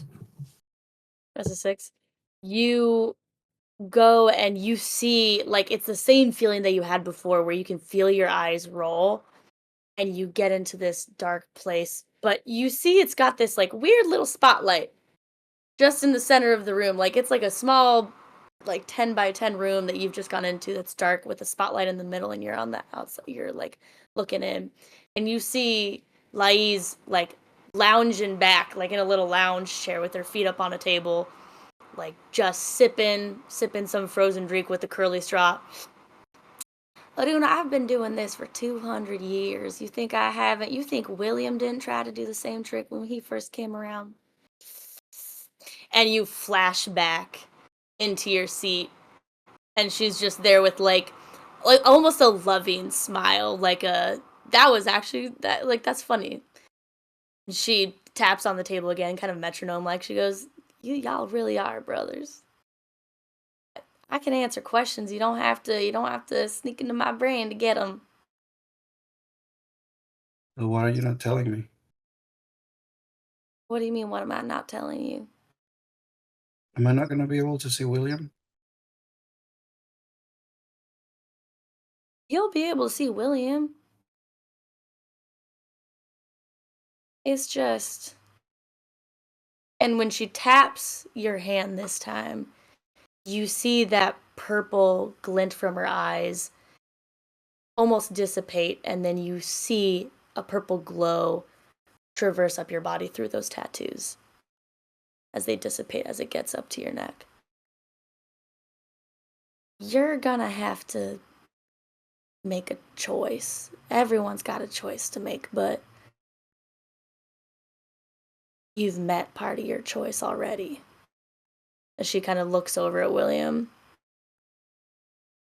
William had to make his.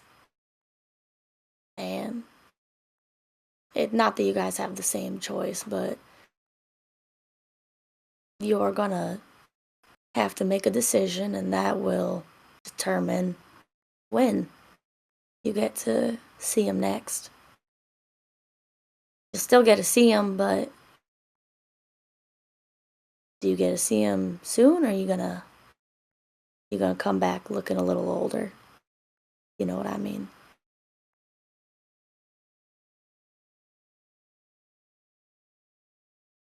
Hmm. Part of me wants to ask more, but something tells me that you're not going to say much more than that. I can't say if I would say it or not, but that again, it's like blurry what I get.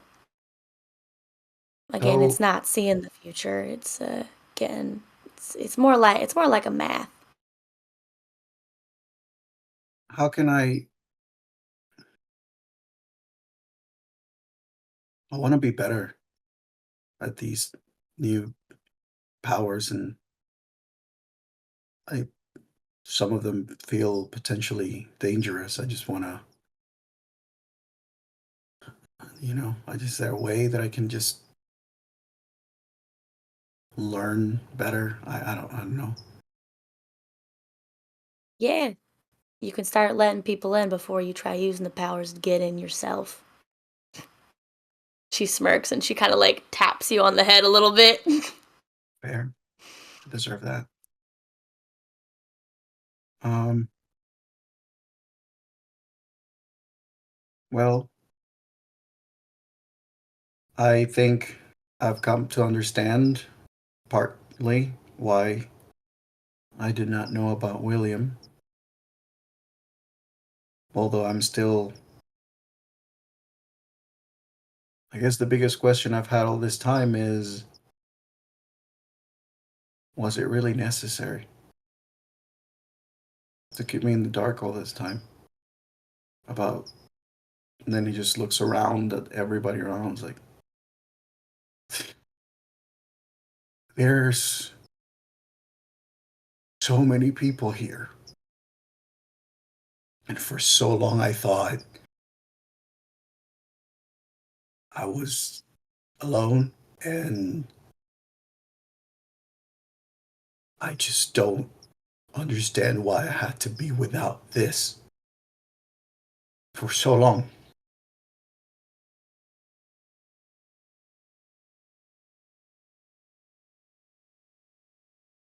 Try to understand, I'm trying, but, you know.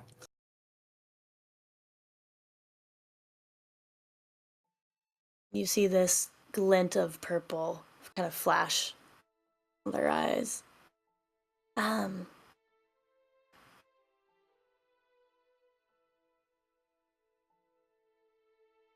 think a lot of people are gonna get answers that they're not gonna like soon. Just remember that the faults of the people who came before you are not the faults necessarily of the people who came after. And you see her look from you to Carmen off to the other three who now are turning around with their winnings And the 16-year-old boy like starting to walk away. Just remember that misplaced judgment can break a whole lot.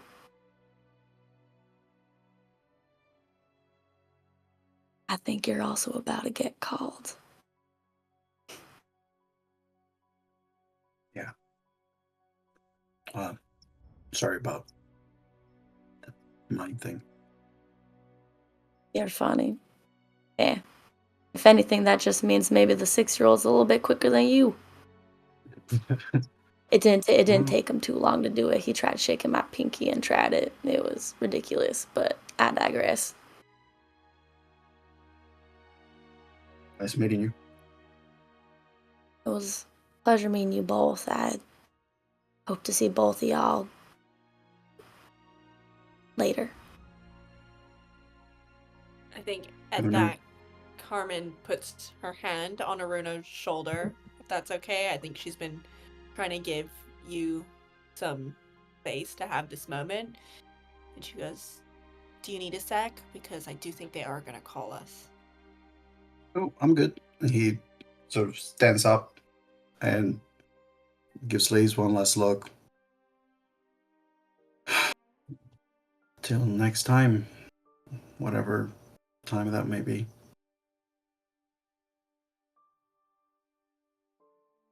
Till next time. Anyways, just be wary of her fingernails. And you see her turn around as the camera pans back up to Irasima as we see her long fingernails once again curling around this microphone. And the camera sees the two of you turning back and the three cousins coming with these big stuffed animals. As almost kind of in the background for a second, you hear Irasima welcome the crowd, and like this is the reunions happening up top, and we have like 5 of the children of those who came last reunion are here with us today. And you haven't heard your names called yet, but you hear that Irasima's starting to talk to the crowd. I think while they start talking before we all meet up, Lays had said someone is holding back. And I think she tries to take a second and look at Orúno. Say, "Look, before we get into it with the rest of the cousins, is it you?" Is me what? Oh, I don't think so. You don't think so? So like you think it's like if it is you, it's like buried like deep back in there. I barely knew that I had a family this big a few days ago, and now apparently we have superpowers. Got it. You just have a whole like, and I say this fully respectfully and like as a compliment, you have a whole like mysterious guy vibe. So I was just wondering if like we could just, get straight there. But if you don't know, you don't know. Okay, that's fine. I mean, all right. So far, it seems as though some of the powers that I have found that I have may be involved with something with dreams and other people's memories, and also something about affecting people's energies. So I don't know if that means that what Lays was saying, but I'm being honest with you. That's what I have learned so far in this very, very not at all strange turn of events that we've been at. Totally normal. Don't worry about it. Sure. We'll figure it out. I think, I from what about you said, I got you. If you need. And I'm gonna give influence to Carmen. I mean, yeah. Of course. What you too? Same. But she doesn't like going for a hug or nothing. She's just like, Yeah. of course. Just also, I don't want one of those things, whatever they're carrying. I don't want one of those. He's looking at the stuff animals. He's like, I don't. Yeah. Because, don't you think get one of those things early on at a fair, and then you're just carrying it around all day. And then you get home and you realize it's so cheap. Like, so cheap and nasty. So, yeah, I don't know what they're doing. I barely have You space hear, for my.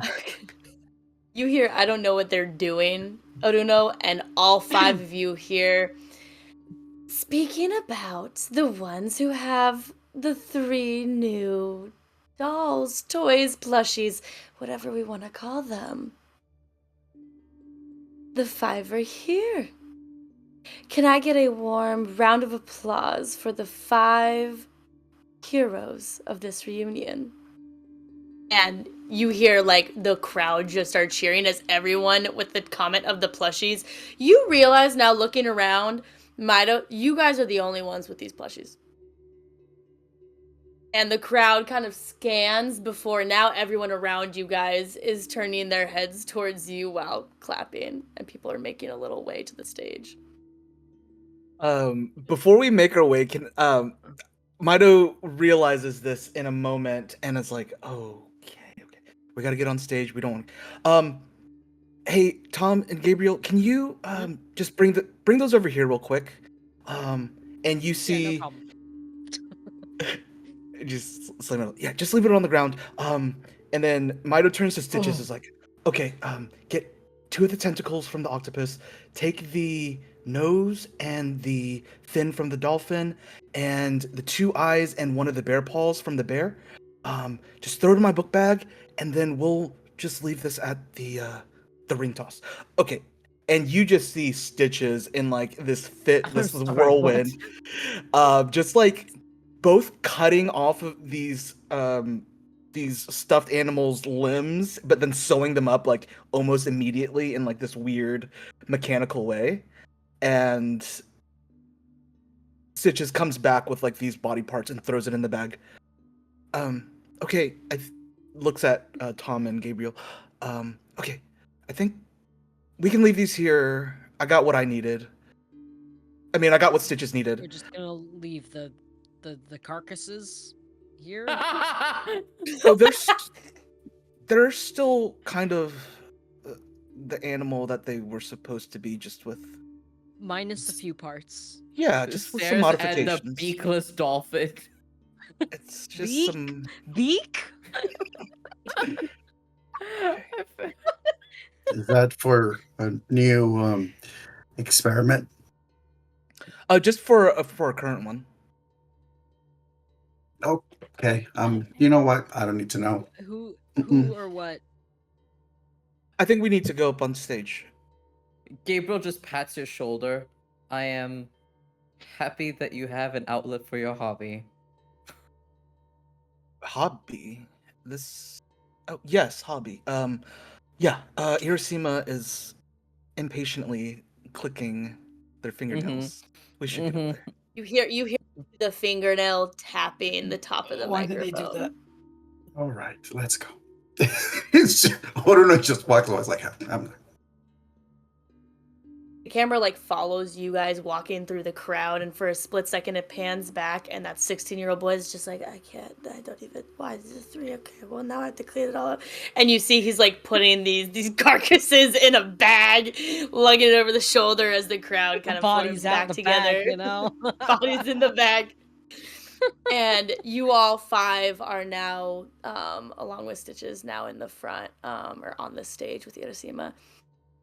And do any of you have any parting words for your family?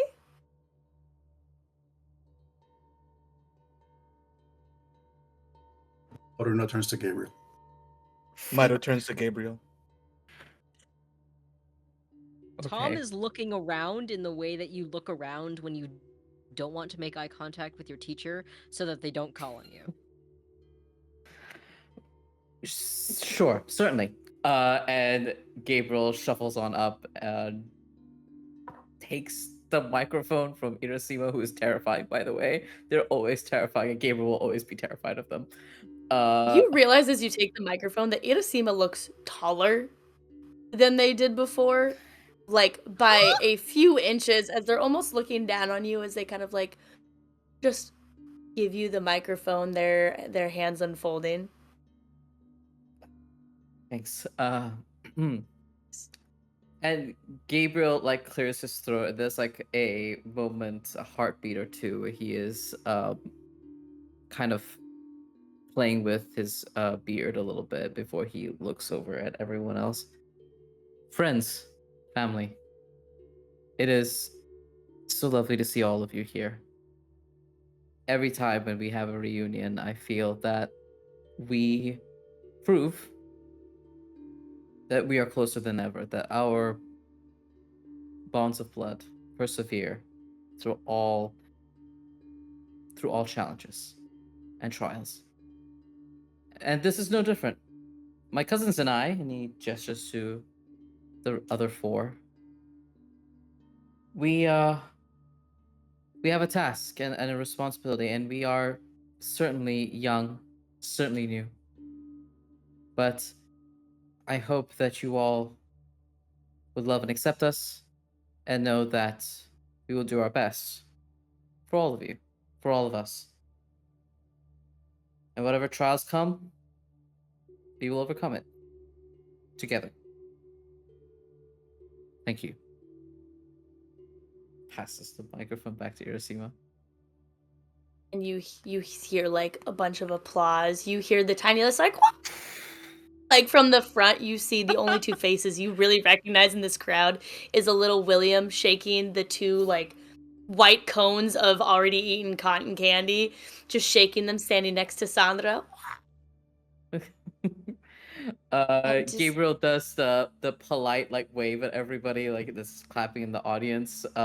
Before he turns around, and the other four of you see beads of sweat coming down from either side of his forehead that he wipes away, and just smiles affirmatively at everyone else. Tom gives you a hug. Thank you. He takes the hug gratefully, and then like transition it over to like a side hug that you all kind of. I don't know if we're standing in a line. I'm assuming that we are, or in a huddle. But he's turned into a side hug amidst that. Think I did good. Irasima just. Oh. Thanks. Irasima lets the moment happen and then kind of leans in, kind of again towering over you guys a little bit, leans in. Does anybody else want to say anything? Or should I call for William to lead you all out? I think Carmen's been like umming and ahhing about whether to say something, but something in Gabriel's speech about we're doing this for you, like sparked something in her, and she like looks at Irasima, who she thinks is a massive bitch.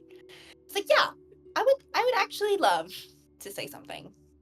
Uh-oh. That's cool with the cutscenes. Oh no. And this time she Oh. kind of just is holding the mic and it's in between her two fingers and she just drops it down so that the head of the microphone's now leaning, like going towards you.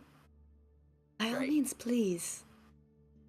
Takes the mic, like turns to the audience, back in her like full performance influencer persona, and it's like, thank you, Gabriel. I think we can all agree that that was truly inspirational. We're all couldn't be more honored to be going on this journey, on this quest, if you will, for the family. For the family, what an interesting concept. We have truly, in all senses of the word, been on a roller coaster emotionally, physically. We're literally under the ocean. You know, it's been a crazy time. We've learned some things about ourselves, some things about each other, and really trying to dig deep into the why of why we're doing things. And you know, as I think about this truly life-threatening thing we're about to all do for all of you, I just want to remind some of you in the audience, in our family, who maybe don't feel quite as seen as we do right now, to remind you that you don't have to do things just because someone's asking you to. You don't have to do things just because an elder told you to, or because you're related to them. The people who you're related to don't always want the best for you, and that's okay. And you should do things because it's the right thing to do, which is what we're doing. We're all great. We love each other. But you don't have to just do things for the family. In this case, we are, but you don't like have to if it's not the right thing for you. And that's all. Just a little like amendment to what Gabriel said, which is also right and true. But you know, some little context nuance. I don't know how long. She like hands the mic back to Irasima. Oh, silly. And Tom. Irasima takes the mic. Oh. Yeah, you It's take the back. mic. Irasima can take the mic. Tom, you feel Gabriel's hands sweat. Yeah, and this entire time, Tom's just been like trying to like crawl into the skin of whoever's next to me. I'm just like, oh no, oh no. And yeah, I Team feel your group chat. hands sweat. I feel your hands sweat, and like I squeeze your hand like reassuringly, like it'll be okay. And then I like remove my hand, and I like very very subtly wipe it on myself. You know. I think Myto taps the bangle on Carmen and it's like winks a little bit. It's like, way to be messy. I can learn things. I think there was part of Orúno that even before Carmen started speaking, while Gabriel was talking about all the stuff in the family and doing the things, Orúno is looking at the crowd. And his perception of all of this, especially when Gabriel mentions, like, it's always great coming to the family things, and he's thinking to himself, I've never come to a family thing. This is the first thing I've done. But there's also that part of him, like, his eyes go to Irasima. And whether allowed or not, there's a part of him that actually would like to. I think it's still, he hears Laze's voice of like, don't try to get into people's heads. But there's that also, there's a feeling for some reason that he's looking as he hears Gabriel speak and everybody speak and they're on this stage. For some reason, his mind is like, this, why do I feel like lambs to the slaughter? And there's a part of him that wants to try to like either pierce the veil or get a sense of Irasima's vibe right now. You can roll Pierce the Veil. I'm gonna be As good as Irasima's grabbing back the microphone from Carmen. You'll be looking at Irasima doing it. That's I'm so scared. 7. Okay, I'm pretty sure that means you can ask one of those questions or a question of your choosing. Because we go a little homebrew with that one. Oh yeah, 7 to 9.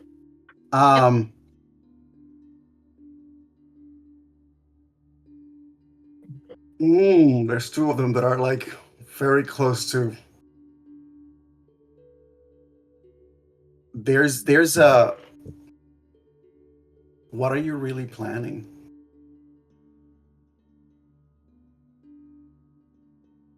Is that the one you want? I think so, because the other one that I see, at least from the ones that are here, I'm trying to think if there's anything that I can, or what do you intend to do? It's like, what are you really planning? What do you intend to do? I think that for him is, I think the question more directly would be, are you deceiving us? And since I have to answer that one question, you would know that the only thing Irasima has deceived of you, that some of you may not be able to leave this place after, but not outside of it. It would be your own choice, basically, but not all of you may return back up to the village. And you can kind of sense that a little bit from the uneasiness at some of the things that have been said by your cousins. But you can also tell it's not deceit insofar keeping it a secret because they're lying, but rather because they've seen it happen before. Yeah, I think Orúno is probably like, it's one of those like moments where everything slows down and he's hearing Carmen while she's doing her whole speech, and his eyes sort of turn to Irasima, and he's just looking at Irasima, looking at Carmen, and with the smile and the presence, and is that thing of like remembering what Lisay said. Lazy. Lazy. What they said, what they hinted to, all the other things, and there's just that feeling, and he stays quiet, but now with that information, is he just grows a little quieter, and yeah. And Irasima takes the microphone from Carmen and says some last parting words before the crowd applauds. And you see like some little flowers, little pieces of like coral getting thrown up, little pieces of seaweed getting thrown up on the stage as you see William at the edge, like, okay, come on, you guys follow me now. As he's waving, like almost like in an airport, you see like them guiding the planes coming in, and they're like making a way through the crowd with these cotton candy cones. And William kind of just leads you guys to the docks where you first entered this city. And you see, you're kind of in between, you walk into the place where the water had drained, and he pulls out of his pocket, you see just that same blue glowing rope from before, but this time he's just pulling it out of his pocket, and just places a bunch of it on the floor and holding one end as the door, kind of the translucent door you guys had walked through when it opened into the city, now closes behind you, encapsulating you guys into this space before the water begins to rise. And he hands out the rope to each of you. So, you ready? Yep. Yeah. This As will long as never everyone not else be is. weird. You guys are gonna do great. Everything went great last time. And there's Great. no lie in his face. It's literally like, yeah, like matter of factly. That's good. Yeah. Awesome. It went great last time. That's good. That's right. Are we This- ready, friends? Yeah, I just want to say that just because an experiment goes right the first time doesn't mean it's going to go right the next time. Each individual experiment exists wholly in and of itself. So, not to bring down the mood, I just want to say we may or may not got this in both senses could be true. Ugh, No. classic scientist forgetting the laws of probability already. No, I'm just saying, the odds are in your favor. Regardless, we're all entering this together. We have our group chats, and Gabriel taps it. Yeah. Oh, I'm a group chat. speaking of group chat, is William's phone still no bars, no battery, no nothing, like hasn't been set up? Correct. It's not that it hasn't been set up, it's that there's no service. But did Myto say that this phone gets service anywhere? Is that like really anywhere? At least above water. They haven't checked these phones, so. There's no Is our service group under chat here. like a Bluetooth situation? I essentially want to see if there's a way we can rig William to get like some kind of access to the group chat. If Oh, we I will need say to. because of time, no. But above table, remember the gift Orúno was given.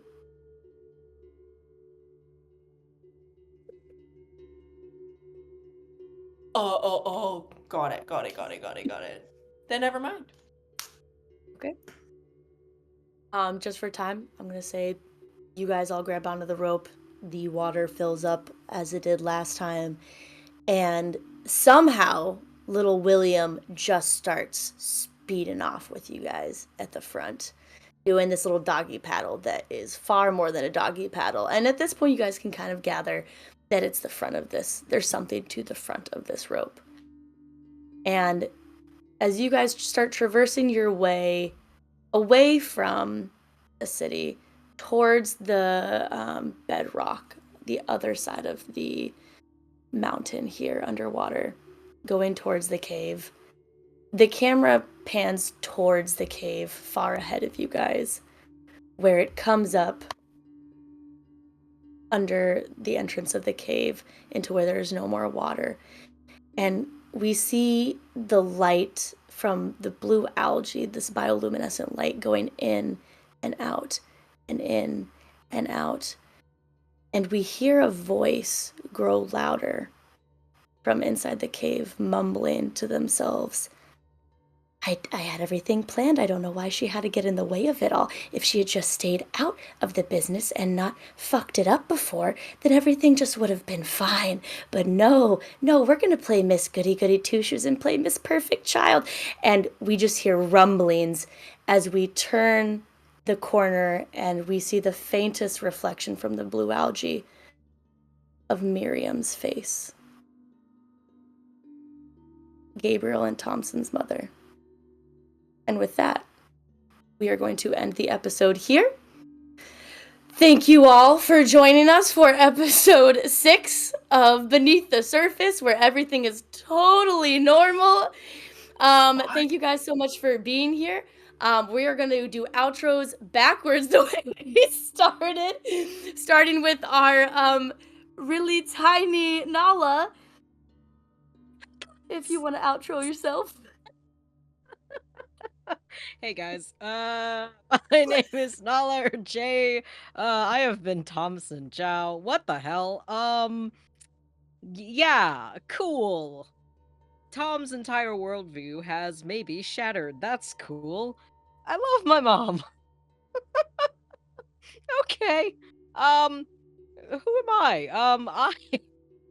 I've lost my spiel. I had this shit memorized. I'm gonna start over. Hold on.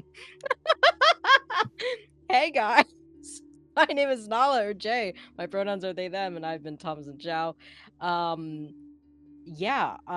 You should follow me on Twitter at NalaWoo and every other social media at NalaDraws. I am an art director and illustrator. I work full-time in TTRPGs. And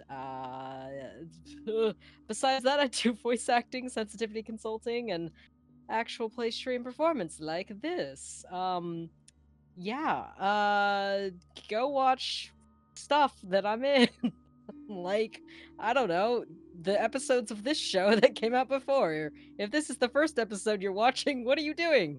Go back to the beginning. You'll have a lot more context. Ite One by Night is a Vampire the Masquerade show. Last of Eden's Vices is another Vampire the Masquerade show. I don't know. My birthday's coming up soon in July, so that's cool. I don't know when this will air, but I was allegedly born on July 12th, so maybe it's my birthday, maybe it's not. I don't know. Hug your cats. Passing it to my brother, Gabriel. Hi, it's the brother, Gabriel. Hi, everyone. I'm Valiant Dorian. I use he, him, his pronouns. You can find me on the internet at Valiant Dorian or also Spirit Bear. Please enjoy that lovely treasure hunt to set you on. And I am a TTRPG performer, as you see over here. I am a TTRPG talk show host over on my Twitch channel, and I stream a bunch of video games. And I'm also a TTRPG game designer. My game, The Beast Within, which is a action narrative first RPG where you play werebeast. That's very reminiscent of 80s, 90s grunge fighting games. Will be out soon. The quick start guide will be out soon, rather. So keep your eyes peeled for that. And you can find me on Saturdays on Transparent RPG, where I play Sayer, the misbeloved twin brother of the Chosen One. And tonight, friends, I played your big brother, Gabriel Joe, who uses he, they pronouns and is having a completely normal time. And next episode's going to be great for me. If you really want to see me in my best light, next episode's the one. have fun with that. And with that, I'm going to pass it on over to our mind reader of the hour, Victor. Hello, everybody. I am Victor. You can find me on Instagram, TikTok as Victor underscore the Story Weaver. Pronouns he, him, as well as the wonderful Orúno Munín, who I was playing today in this wonderful comedy that's just hilarious most of the time. Yeah, it's fun times. Fun times. Nothing else to say. Let's just move along. Why don't we? Oh, that's me. Hello, y'all. My name is Danny. You can find me all over the internet at Brutal Dan. That's BR00TALDAN. My pronouns are he, him, and tonight I played Myto Bui, the game master who knows how to win all the things for my little stitches. You can also subscribe to my Substack, Digital Thickness, with 2 C's, where I talk about marketing and social media trends and pop culture through a queer lens. So thanks for watching, and I have a feeling things are about to pick up. Uh-oh. Anyways, Claire, save me. So nervous for next episode. My name is Claire. I have been playing Carmen today. Both of us pronouns she, her. I'll keep mine really short. I'm Claire underscore witch baby. No I. Everywhere. Except for TikTok, where I think I'm witch baby Claire for some reason, because somebody like took the account first or something. I don't know. But you can mainly find me streaming on Twitch. I play The Sims and some other fun little cozy games. So come find me there. And I have been your lovely game master, Kris, aka D&D Imposter, on all socials, where I just really make funny little memes. As I told my players in episode 1, I am a slow burn GM, and this has been a slow burn, and the avalanche is about to hit. I am so excited for the next few episodes. Fantastic game by my players, and let's see what Miriam's doing in the cave next week, shall we? We will see you guys next week for episode 7. Until then, drink some water, eat some food, get some sleep. We'll see you guys later. Goodbye!